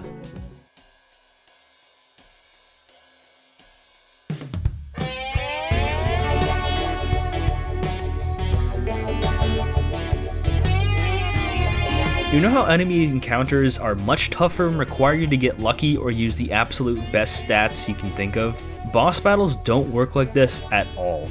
Bosses are just larger enemies with a couple special attacks and a larger health pool. They're usually flanked by a crowd of the weakest enemies in the game who act as support by administering small attacks. But they're so weak that taking them out in 2 and sometimes 1 hit is very common, which leaves you to focus entirely on the boss, which becomes a pedestrian task when you start stacking status effects and willing on him while surviving his attacks. All you need to do for Vuix is have Wayne administer his debuffs and juice boxes to restore will for everyone else. The Deucemelin should apply foam armor on everyone and then become a heal bot. Then Pongorma should wipe out the small fry, then everyone can pretty safely concentrate on Vuix and wipe the floor with him just by using the items obtained through casual play. It's interesting that the boss fights feel totally different to the general encounters. I was just joking with the Atlas comparisons, but this is how they all played. Most of the bosses are pretty easy and the regular encounters are a pain in the ass in the older games. As I beat Vuix and descended to the jail cell's secret area, I wondered to myself why the encounters were so poorly balanced. If you were really struggling with the boss, you could just clip through the wall anyways. But since you earn so much money from the few mandatory encounters in the game, you can upgrade your items from that. Find the consumable items dotted around the map and progress pretty casually. But I don't think it's a good thing that regular encounters are best avoided. Why even include them if they aren't super useful? We make it back to New Moldol, try and fail to enter the treasure room in the castle, and talk to Blerol, who reveals that in the Forgotten Age where Gibby was defeated, there was a single, indestructible piece left over called the Gibbylet. He doesn't say what part of his body it was, so it could be his heart, his brain, or his tunnel snake. It was stored in a vault, but another of Gibby's followers, Audazir, knows the location and is already opening it. We get a key to obtain the airship, and we have to sail to the North Island of Foglast. as excited as I was to get the airship, do not forget to explore New Moldal again, because I just found out I missed a ton of stuff. Torpedo to the right here to find the glove shop, which is obnoxiously obscured from the rest of the shops, and go underground here and give this guy a juice box, who gives you a key to give you access to a TV that teaches Soul Crisper, a gesture that does enhanced damage and burns enemies for gradual damage. Good luck finding this on your own though.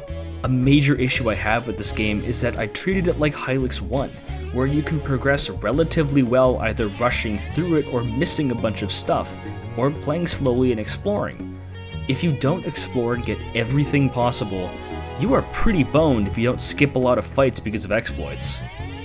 That becomes an issue when locations are given absurd layouts that are difficult to remember, and when they're crawling with enemies that take up a huge chunk of your time to fight, it doesn't always encourage me to scrounge around freely when I'm trying to avoid encounters or work with a janky platforming section, which will really bite you in the ass later on. And this happened to me because I missed all this stuff the first time around and got walled really hard by the next boss fight, causing me to backtrack and go grab all the stuff and have a really easy time with the boss after, which is like an hour and a half I'll never have again. The Steam page says you can enjoy Hylics 2 if you're unfamiliar with the first game, but I think a more accurate description would be something like, Hylics' commitment to always being unexpected caused it to make a left turn on itself, which proves to be this game's biggest flaw. Not that it isn't a small-scale RPG like Hylics 1, is that it sometimes defies and outright contradicts how you would play the first game in every way except narratively. It's called Hylics 2. It should ideally feel like a sequel, an evolution to the mechanics of Hylics 1, instead of just whatever the hell happened. Think about it like this. The kind of nondescript exploration for the first game really isn't in the second game. There are very defined areas to visit first, with the optional areas being a lot more difficult to tough out with just inadequate gear. I miss being able to coast, which sounds kind of silly, but it's an adjustment that took me a while with the sequel. I'm sure some may prefer to for that kind of gameplay style, but it just didn't hit the same as 1. Once I got everything needed, I got to the airship and just listen.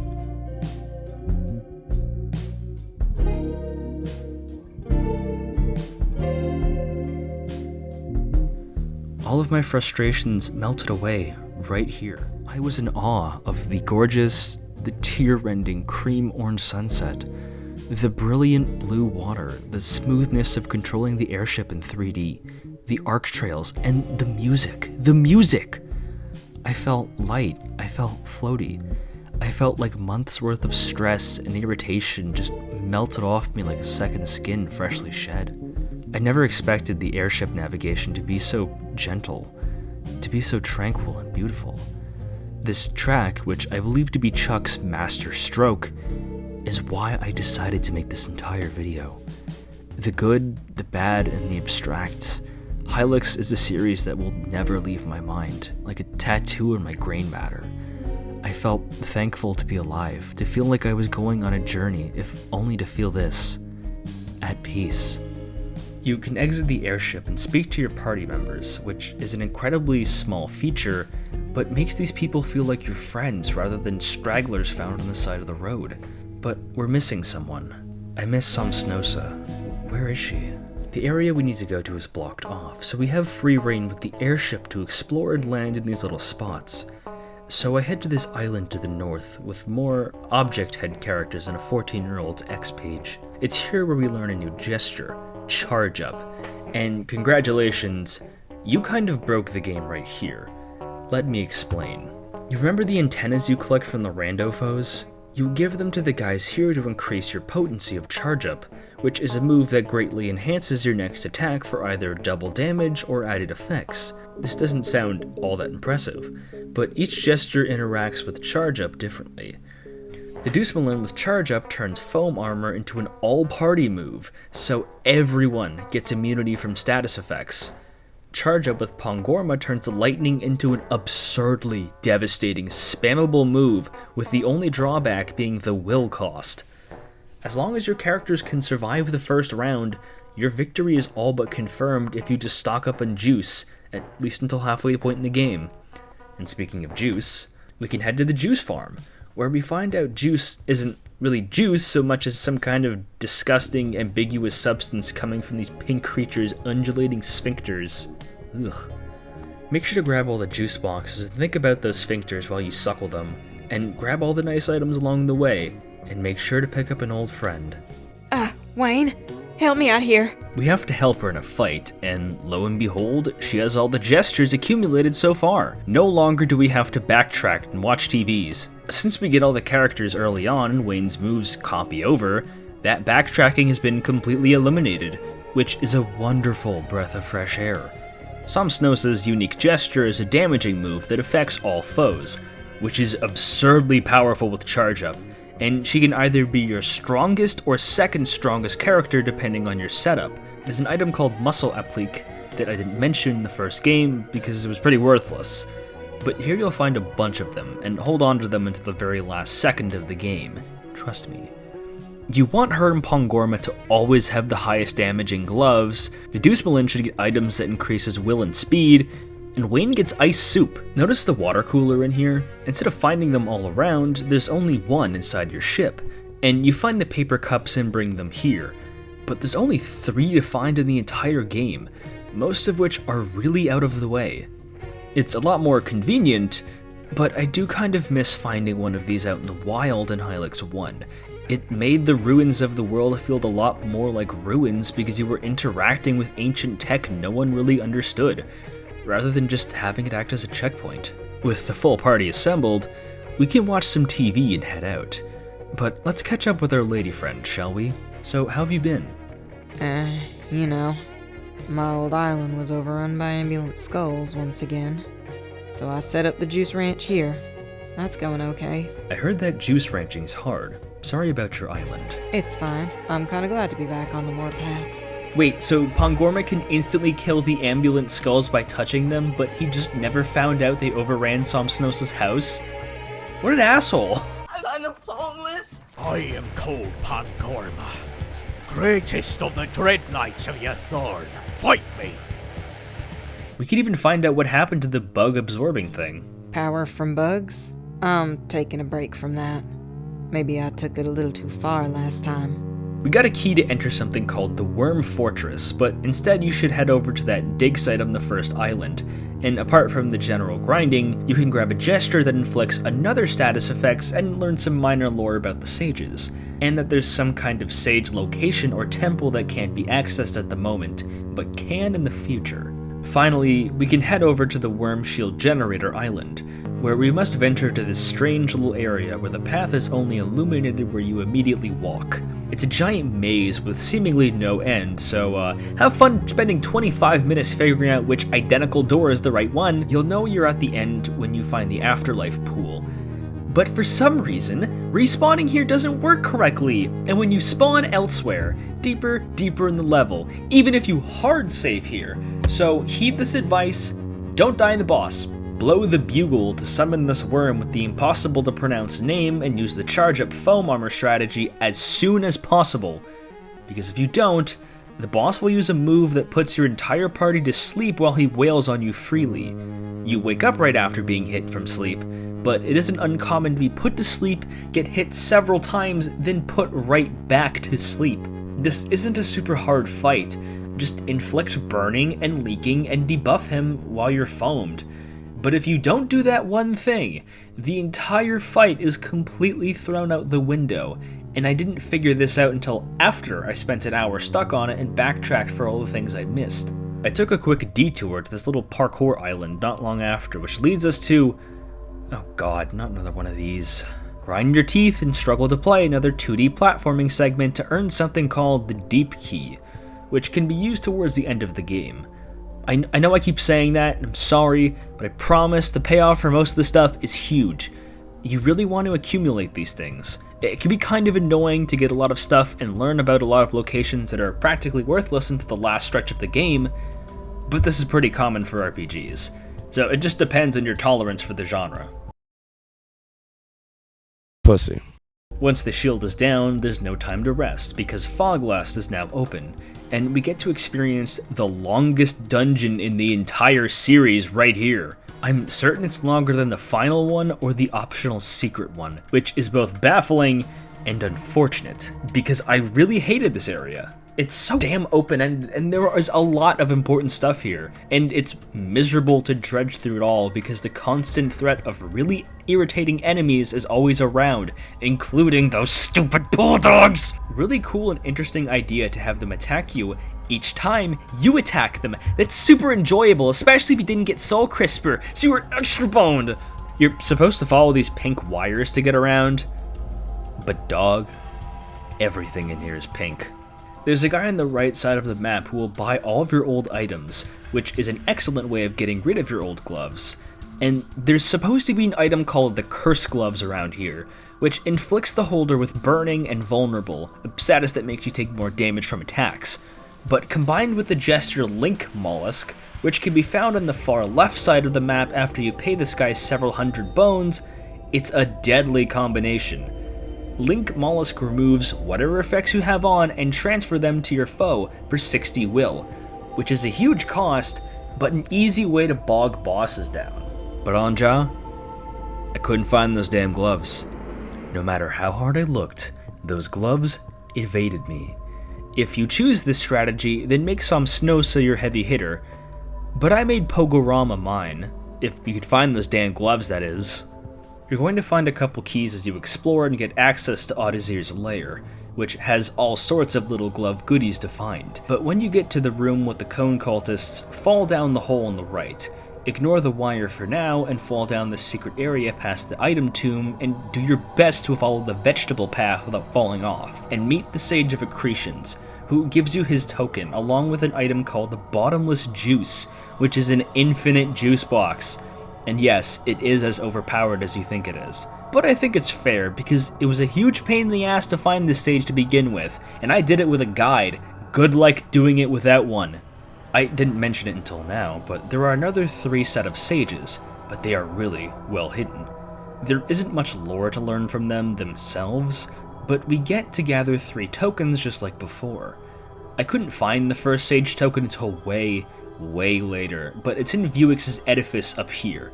Just find this hole with these specific veggies to meet the Sage of Monitors.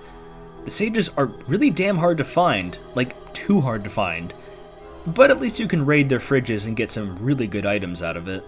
There's a lot more added lore about the sages in this title, so I wish there was more info to obtain from them when you actually meet them. I wish you can ask things like, why are you hiding? Can you explain your title? Hylics' quirky dialogue is memorable, but there are several missed opportunities to exploring some character depth.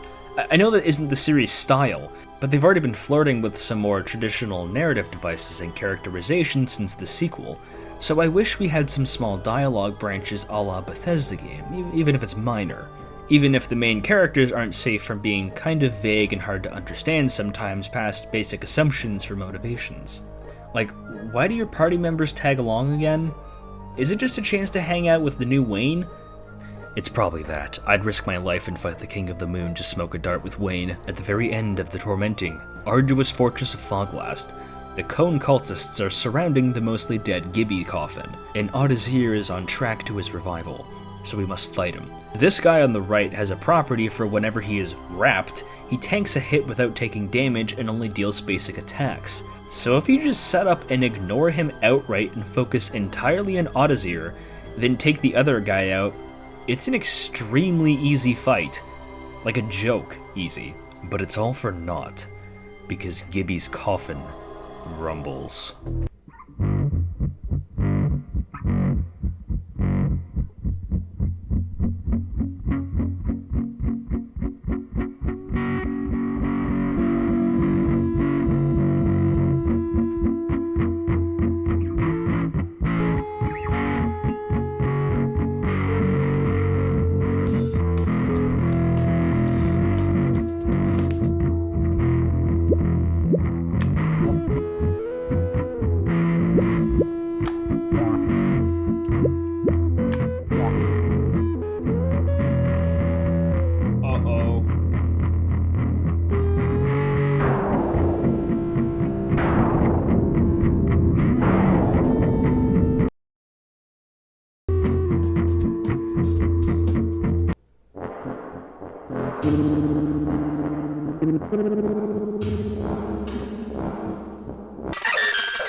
Gibby is revived with a new skeletal form, and he throws dynamite, a classic reminder of Hylics 1 to one-shot us in an unwinnable fight. I'm just a with a rocket launcher. His evil fortress, Hylium Xylem, has been reconstructed, and Gibby's presence has turned the once cognizant and unique people of the planet into writhing white abominations unable to speak proper sentences, just like everyone in Hylics 1. Even the Wayne house isn't safe from this. Old Wayne and the rest of the brood are completely transformed into these monsters. The world already felt so lonely, but without anyone else to talk to, it certainly doesn't help. But you know what's a real opportunity this game didn't take? The afterlife is a place you can freely visit and return from, but we never get to see characters we kill get sent back. Imagine seeing that claw guy from the first game just farting around the afterlife. There isn't really a reason why people just can't come back and say nuh-uh to death like Seymour from Final Fantasy X. I think it's a profoundly missed opportunity not to do something like this to show how pointless death is in this world, how meaningless the cycle of life is under the constant war. We finally got one of our answers though. Gibby is the one somehow cursing the inhabitants of the world to spout nothing but babble, though some seem immune from this, mainly being your party members. Why Gibby is able to do this and why he does it is unknown, but we're finally learning something about the cosmology of Hylics' world. The waning crescent moon. Wayne is a species with murky origins, seemingly bred or asexually reproduced to fight the gibbous moon entity, Gibby, the king of the moon and tyrant of the earth. The moon got destroyed in the first game, and likely contributed to Gibby making everyone stupid. Why does Gibby do this? Honestly, I don't even think he knows why, or why Wayne exists to fight Gibby. Some of those people who retained their wits are the shopkeeps in New Moldal, who can still be used to buy items from here. So here's a reminder to stock up on your items, and perhaps find the guy who can upgrade your items into multi-items, which affect the whole party, who should be unlocked by now. Even Blarol isn't immune from this. Since no one's guarding the vault, we can raid it and obtain all sorts of goodies, like a mountain of bones, an organ fort, the very best defensive item in the game, and this giant skull bomb that we can use in the drill site. Once you throw it down, we can enter an optional first-person dungeon that I highly recommend you explore. You also have to use the deep key for this. You can technically go and fight Gibby as soon as he's awakened, but you would be missing out on a lot of funny little optional stuff if you do that right away. This dungeon is called the Sage Labyrinth, and it lives up to its name by being extremely confusing to navigate. It works like a classic dungeon crawler where each directional button moves your character around while you run into enemies head-on. I'll be dead honest with you, just look up a guide for this part. I really don't have a joke to include about that. Trying to find out where to go on your own is not worth your time. So just find a guide on YouTube and call it a day. I wouldn't say as far as to say this game needed some kind of map hub because there's small enough areas to navigate, but this dungeon is the exception. Go ahead and tell me which wall you can interact with to move it out of the way and which switch flicks correctly. When you follow a guide, you will eventually find the cool and comfortable Sage of Satellites, who hands you the final token along with the single glove, an incredibly powerful item that halves the cost of will on all gestures. So I slap that right on Pongorma. We descend lower into the labyrinth and... Wait, cool, slow down! Someone revved up the Bugatti, it is our job to deal with it. Thankfully, this hidden boss fight is actually really easy because of how much gear your characters have accumulated. You know the song and dance, just wreck this guy's whip and activate the switch on the wall.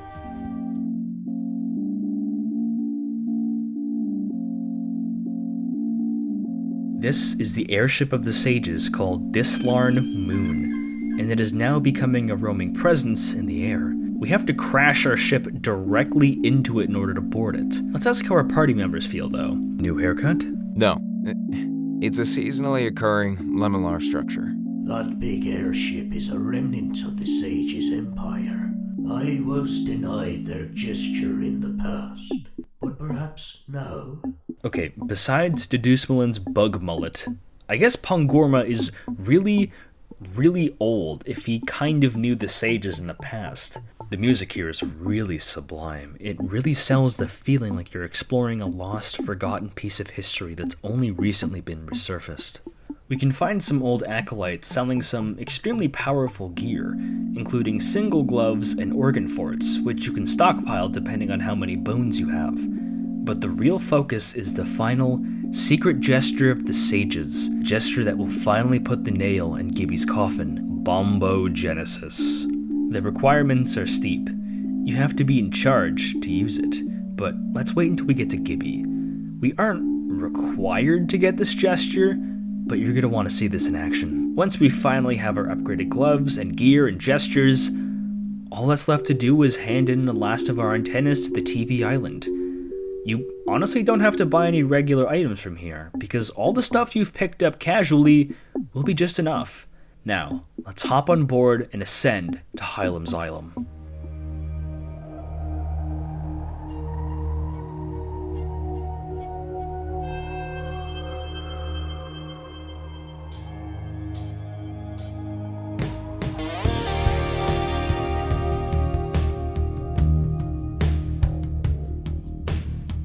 The music is rocking, going full prog, and we have to make a mad dash through Gibby's fortress with all of our friends. The items we're finding are incredibly powerful. The fortress's statues presenting a psychedelic Mesopotamia, and our ziggurats are blocked off by locked doors. The journey to find the keys we need are flanked by exciting platforming challenges that require us to make careful use of our air dashing and precision in order to not be sucked up by this goop that will send us back to the very top.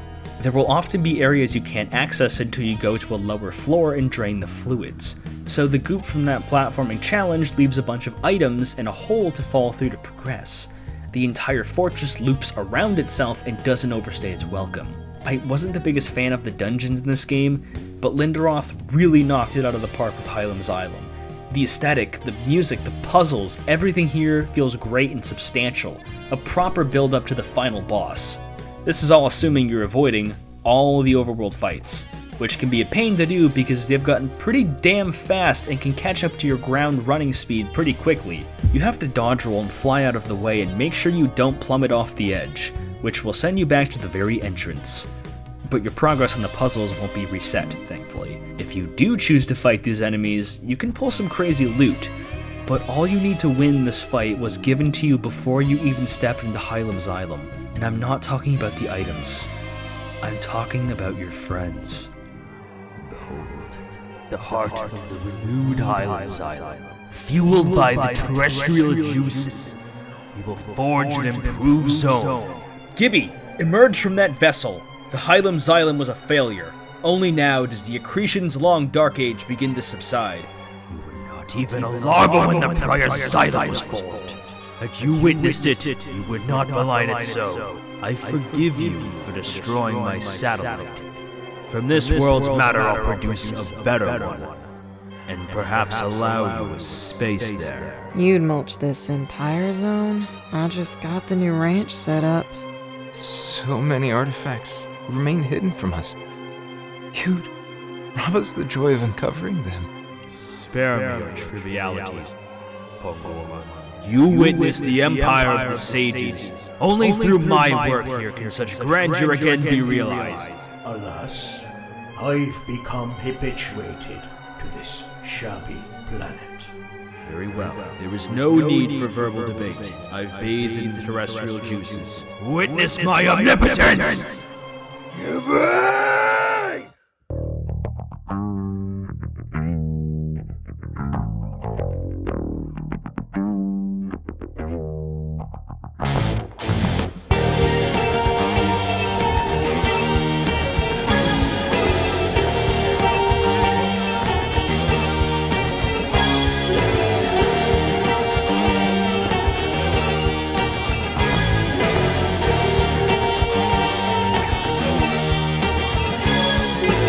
Gibby's constant, slow, and deliberate walking animation is a genuine threat The first-person battle perspective painting the image that Gibby is stomping towards us, walking on a brain pattern as our party backs away in fear. His skeletal hands writhe and flex as he attacks us with moves like Teardown, which deals massive damage to a single target, or Killer Trees, which can deal huge damage to everyone, or instantly cripple you and leave you with 1 health. Every time you hit Gibby, he summons a minion who will deal basic damage, and he can summon nearly a dozen of them at a time and keep stacking said damage, so you should work on eliminating them. But if you don't focus on Gibby, he's going to just keep wailing on you until your party is wiped, which would spell bad news for the world because we finally figured out Gibby's motivation. He wants to bring back the world from a pre-accretion state, which is something only he, the sages, and apparently Pongorma remember. The entire fate of the world rests on these 4 warriors' shoulders, a classic tale of the warriors of light, fighting against a dark king in the most unconventional of settings. How can we possibly win? Consider if you're using Bombogenesis. If you are, then have your character with the highest will count, usually Deducemalin or Wayne, charge up. Then start setting up everyone else. Then just click attack with whoever charged up. Bombogenesis deals a specific amount of damage based on your entire party's will count, and will deplete it all upon use, so use a multi-juice box afterwards. But if you don't have this gesture, don't worry. This is what you have to do. Do the usual strategy of Deducemalin charging up, then foam armor, apply all the debuffs you want, but have a character use the item Multi-Stem Cell. It's an item that works like leftovers from Pokemon, but for the entire party. These have been around since the beginning of the game, but only now have we started getting the multi-variants. Once that's set up, Pongorma should be using constant lightning, so Snowsa can switch up between charged up Wave Artifice and Soul Crisper, Deducemalin using his will count to heal anyone if needed, and Wayne on attacking or support or administering the bottomless juice for everyone else. Even with this strategy, you're going to have at least 1 person melt because this fight isn't a walk in the park, despite Gibby seemingly on his way to the park. He has 999 flesh, and without Bombogenesis, which can realistically only be used like twice the entire fight, your strongest hits will do around 70 damage, and he can do a lot more than you, not even accounting for his minions dogpiling you. But when Gibby uses his advanced form of the Killer Trees attack, all of the minions evaporate.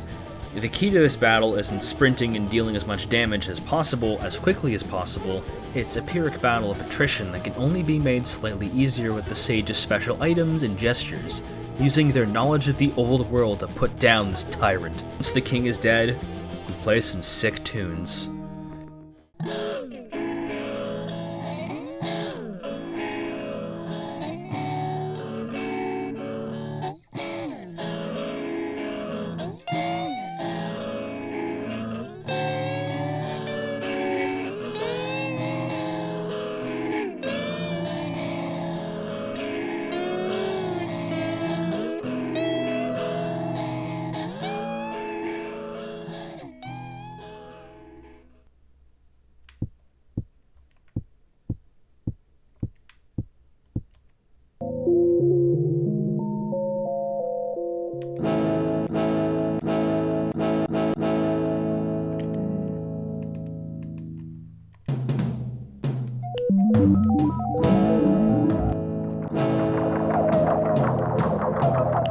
And the ending? Well, I'll let it speak for itself.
So let's try and explain what's going on here. Wayne gets lifted into the sky by someone? Is this God returning to Earth and taking Wayne away like Elijah? It might explain why he becomes toothpaste. Deducemolin's head splits open and his worms wriggle out, so I guess he's gonna be bald again next game. Somsnosa goes back to her juice ranch and golfs with Lil Wayne, and hits the golf ball so hard it nearly hits a Wayne plane. Pussy. And Pangorma is just kicking it back and going nuts on DDR.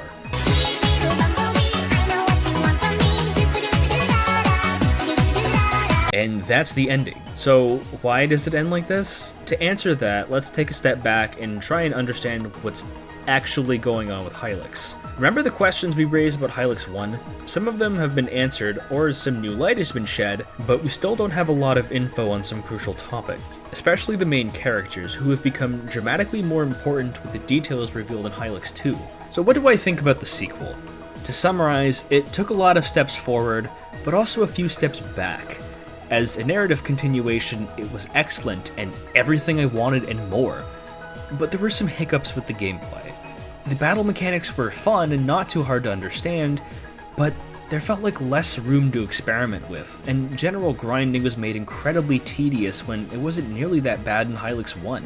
I liked platforming around the map, but there was a simplistic beauty in the RPG Maker vibes in Hylics 1 and music and locations that just didn't translate over to me in the sequel. It's still well worth your money and time, but in a lot of ways, I prefer Hylics 1. But I have to acknowledge that part of my love for 1 is because of the steps 2 took. It explained so much of 1's story in retrospect. So really, these two are a non-negotiable package deal. The music of this franchise is so important to the entire experience.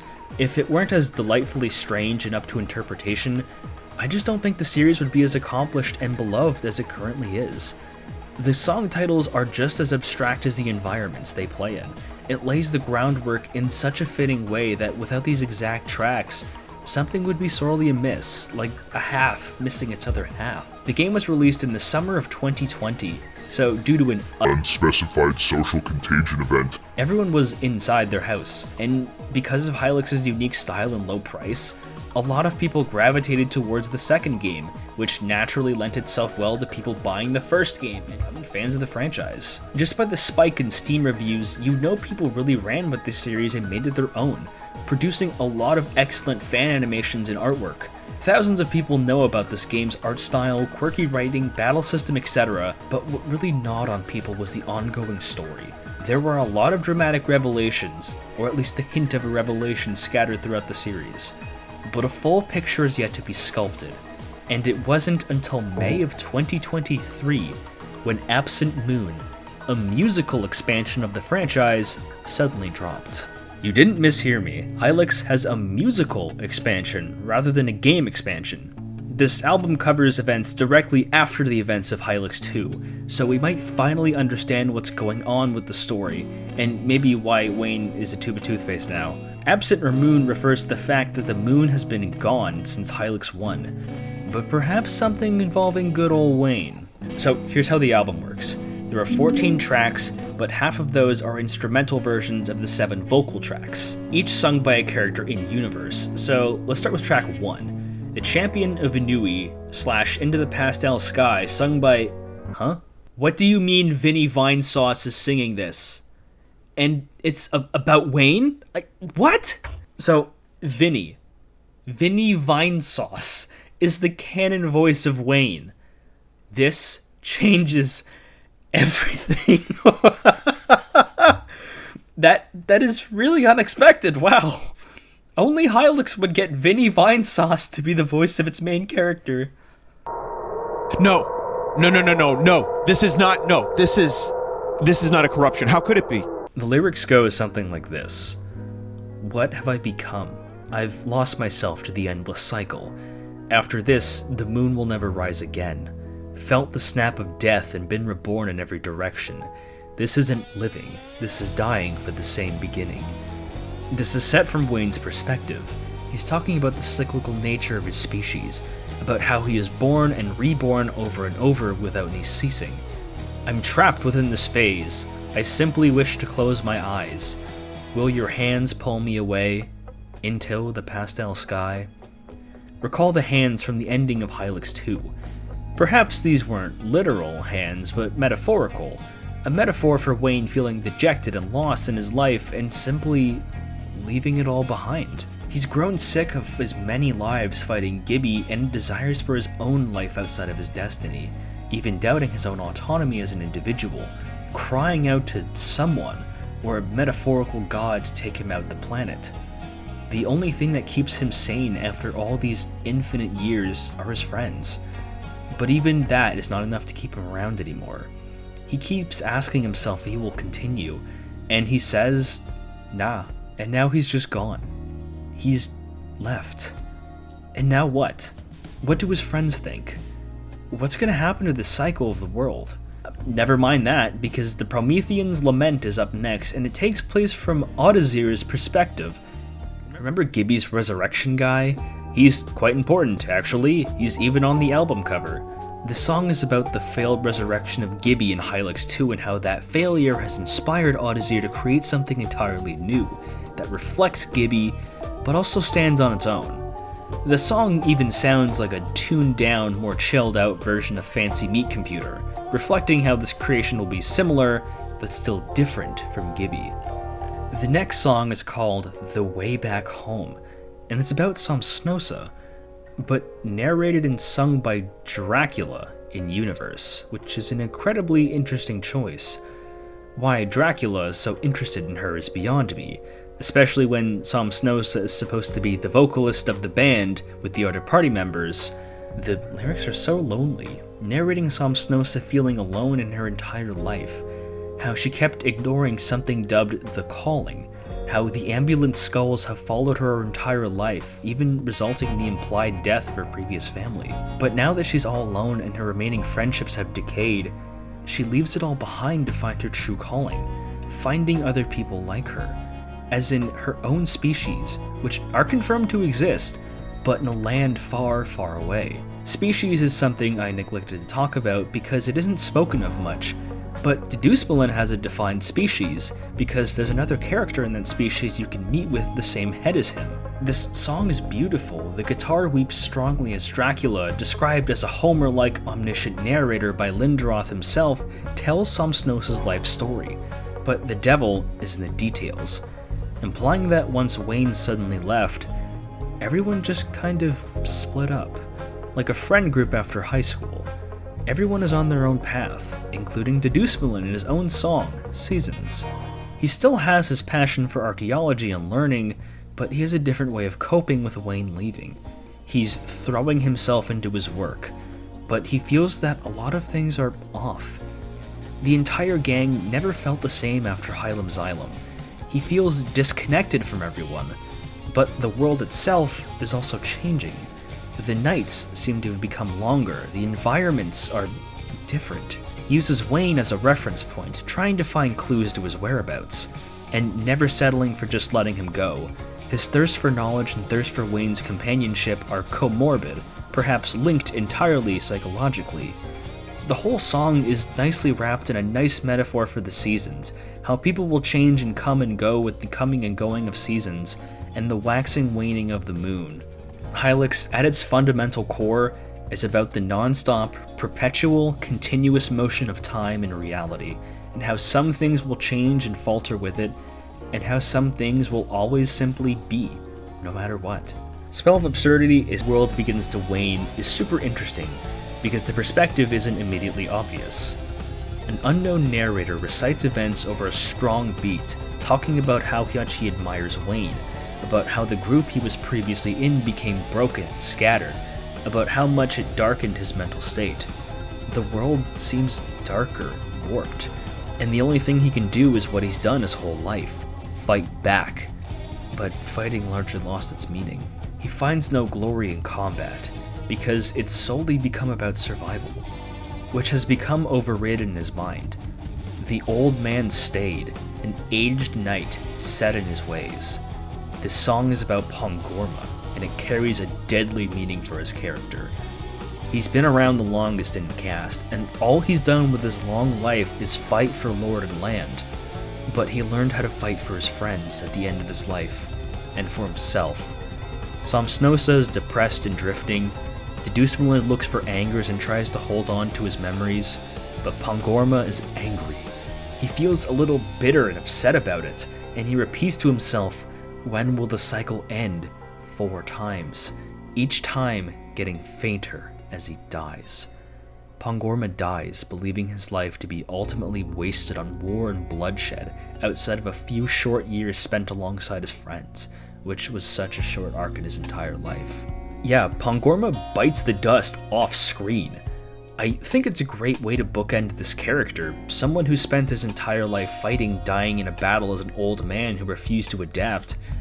But I really have to question why this character moment was chosen during the musical expansion. Was it a decision only made during this album? If he had died in Hylics 2, it would have made his death a lot more impactful instead of only a small portion of the fan base who have listened to the new album even knowing about it. It just feels weird. I feel very mixed on the story the song provides, because there are some implications thrown around by Chuck and Mason that Pangorma might not even be in the afterlife somehow, which is not the first time the afterlife being weirder than usual, has been mentioned.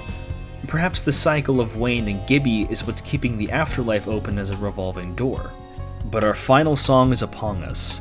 Awakening, which actually doesn't have lyrics, is about Audazir's new creation, his child born of gestures, and the future protagonist of Hylics 3. Lindroth has been a little more open about his development of the third title, doing all sorts of live streams and updating his Twitter and Tumblr accounts. But before we talk about Hylics 3, we have most of the pieces ready for a total understanding of what Hylics' story is, its cosmology and the symbolism. And the state of our party members has changed so much that who knows what will become of them, or even what will become of Wayne Prime, because from all the teasers provided, the other Waynes have changed and become these much more monstrous and aggressive creatures. Absent Moon describes the events around 10 to 15 years after Hylics 2 as build-up for the third game. We only really understood Hylics in 2023, nearly a decade after Hylics 1 came out in RPG Maker in 2015, and our patience has been rewarded. And allow me to explain the true story of Hylics. Since time sculpted, the world simply was. There may or may not have been higher beings involved with this creation, but what we do know is that the world seemed prosperous with knowledge, largely due to a class of entities called the Sages, perhaps the pneumatics of this world. However, something called the accretion stopped this phase of learning, and the Sages went to hiding. What does accretion actually mean? It means something like to expand or to accumulate more, which means for something to just expand or grow. The event is described as a worldwide occurrence, so it could be a literal accretion, like the world suddenly gained and expanded its mass, and consider that the very art style may play into this. The world really might be made of clay, and the accretion could describe when the world wasn't, but then was turned into clay or consumed by it. What exactly caused this or why it happened is still unknown, but I theorize that it may have been introduced by the moon, or at least the cycle associated with it. Here we must introduce the ethereal, ever-present cycle of the moon. This is Gibby, the singular entity who has crowned himself king of the moon and tyrant of the earth. Through his influence, the entire world is infected with a kind of nonsense virus that makes people speak nothing but gibberish and mutates their physical forms. But there is one species able to stop him. The Wayne species. The Wayne species is a kind of hive mind, where they all share the same personality and thoughts, but still have some kind of individualism. The strongest Wayne at any given time is called Wayne Prime, the Wayne destined to beat Gibby and remove the curse, because the waning crescent moon always comes for the gibbous moon. But the gibbous moon always comes back, which starts the cycle anew. Gibby can never truly be defeated, and Waynes can seemingly repopulate asexually, which means throughout his entire lifespan of the planet, these two are always destined to overtake one another, with the entire planet and even the moon itself as collateral to their fights. no one else really matters. Not even dying matters, because you can freely return from death. So Wayne and Gibby have been alive for an incalculable amount of time. The other characters' ages are also called into question, but I don't even know if age matters for most characters, because along with their lives, they're just arbitrary. So you know what I did to really understand the story? I played through these games a second time. I went start to finish again, and my entire perspective changed. What was once abstract and unknowable became eerie and desperate, became haunting, because I knew I was playing in a world long gone, a post-apocalyptic, nearly deserted world inhabited by Hylics, whom I remind you are godless beings unaware of the mental and spiritual aspects of reality. The psychic nature of living beings is a fleeting presence because Gibby is directly suppressing it, perhaps trying to act as a god king in a world without higher power. And that's what Hylics stands for. Everyone left alive. Hylics 1 starts with the Wayne Prime at the time living alone with a cat while the world is already under the rule of Gibby at the time. He listens to his primal instincts and finds an old friend, Somsnosa, who was likely met by another Wayne Prime however long ago. Somsnosa's family has been dead for some time, and she's sunk into a depression, unable to retrieve her magic gauntlets. With Wayne's help, they obtain them and then meet the archaeologist Dedusmalin, who joins them to discover more pre-accretion artifacts. They meet Pongorma instead of a vault he sealed himself in for some time now, who joins them after they best him in a fight. The four gradually obtain more gestures and money, take down Clawman for his cash, which forces Clawman to say a hasty goodbye to his child, and then they buy keys for a rocket ship and head to the moon, where they kill Gibby, but not before Gibby feels a twinge of guilt for his actions against Wayne and the world, but feels resigned to his fate, detonating the moon and freeing the world. An unknown amount of time passes between Hylics 1 and 2, but it's enough time for that Wayne Prime becomes Old Wayne and passes his knowledge down to a huge amount of other Waynes, with the newest only recently being declared Prime and sent on a mission to prevent Gibby from being resurrected. He reunites with his friends, but Gibby is resurrected anyways, reconstructing his fortress, Hylam Xylem, and the Curse of Nonsense is enacted again, making most living inhabitants on the planet speak gibberish. The crew has a traumatic and painful journey, but manages to defeat Gibby again. But they're all tired. Wayne leaves the world altogether because he can't handle his pointless destiny and seeks something else. Somsnosa goes on a spiritual quest to find her people. Dedusmalin throws himself into his work out of grief and the desire to know why, and Pongorma keeps on fighting, which results in his death. Hylics' story is about the redundancy and arbitrary nature of life on a planet long abandoned by a god. Life and death have no seeming meaning, and the only lives that have meaning are forced to fight each other in a battle that will still end up pointless because they aren't in full control of their own destiny. Every advancement made in Hylics 2's gameplay only served to continue a horrible cycle of violence and suffering on Earth. Wayne isn't part of the Kali Yuga, he's a manifestation of it. There is no escape in death, it's only another step in a meaningless, tragic cycle that hurts everyone and destroys everything with no escape.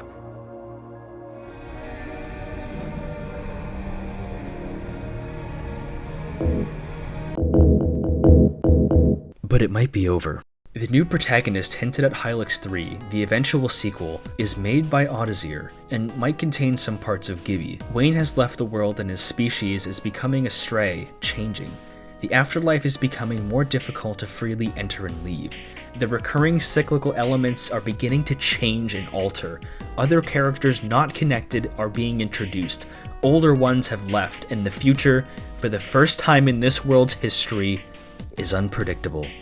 The previews of the Wayne species look monstrous and warped, taking on a new grim and horror theme, but even as the world is cast in shadows because of the infinite cycles yet to turn again, there is hope at the end of the tunnel for this all to end, even if it means to die a permanent unending death, to cease consciousness just to make it all go away. I can't say for certain what Hylics 3 has in store for us. We just have to wait for its release, but it's a release I want nothing more than to share with all of you. This game is so abstract and rich for interpretation that everything I said could be proven totally wrong with Hylics 3, but we just don't know that. Many other people could have a completely different interpretation, And that's the beauty of it. Anyone can make a 2-hour analysis video on this game series. And I hope that hopelessness of Hylics inspires you to take a chance on something abstract, to see meaning and love in a world where there is so little of it to be found. And that's what Hylics is, at least to me. Play these games and wait for part 3. I know I will. What can I even say, Wayne? You were there when everyone else was gone. I thank you, Wayne. I just wish I could be there for you too. We've uncovered so many things together. But I would do it all again if it meant meeting you for the first time once more. My time with you was short, but I take refuge in hoping we will meet again, no matter what form you take. Thanks for watching, and until then, have a lovely rest of your day.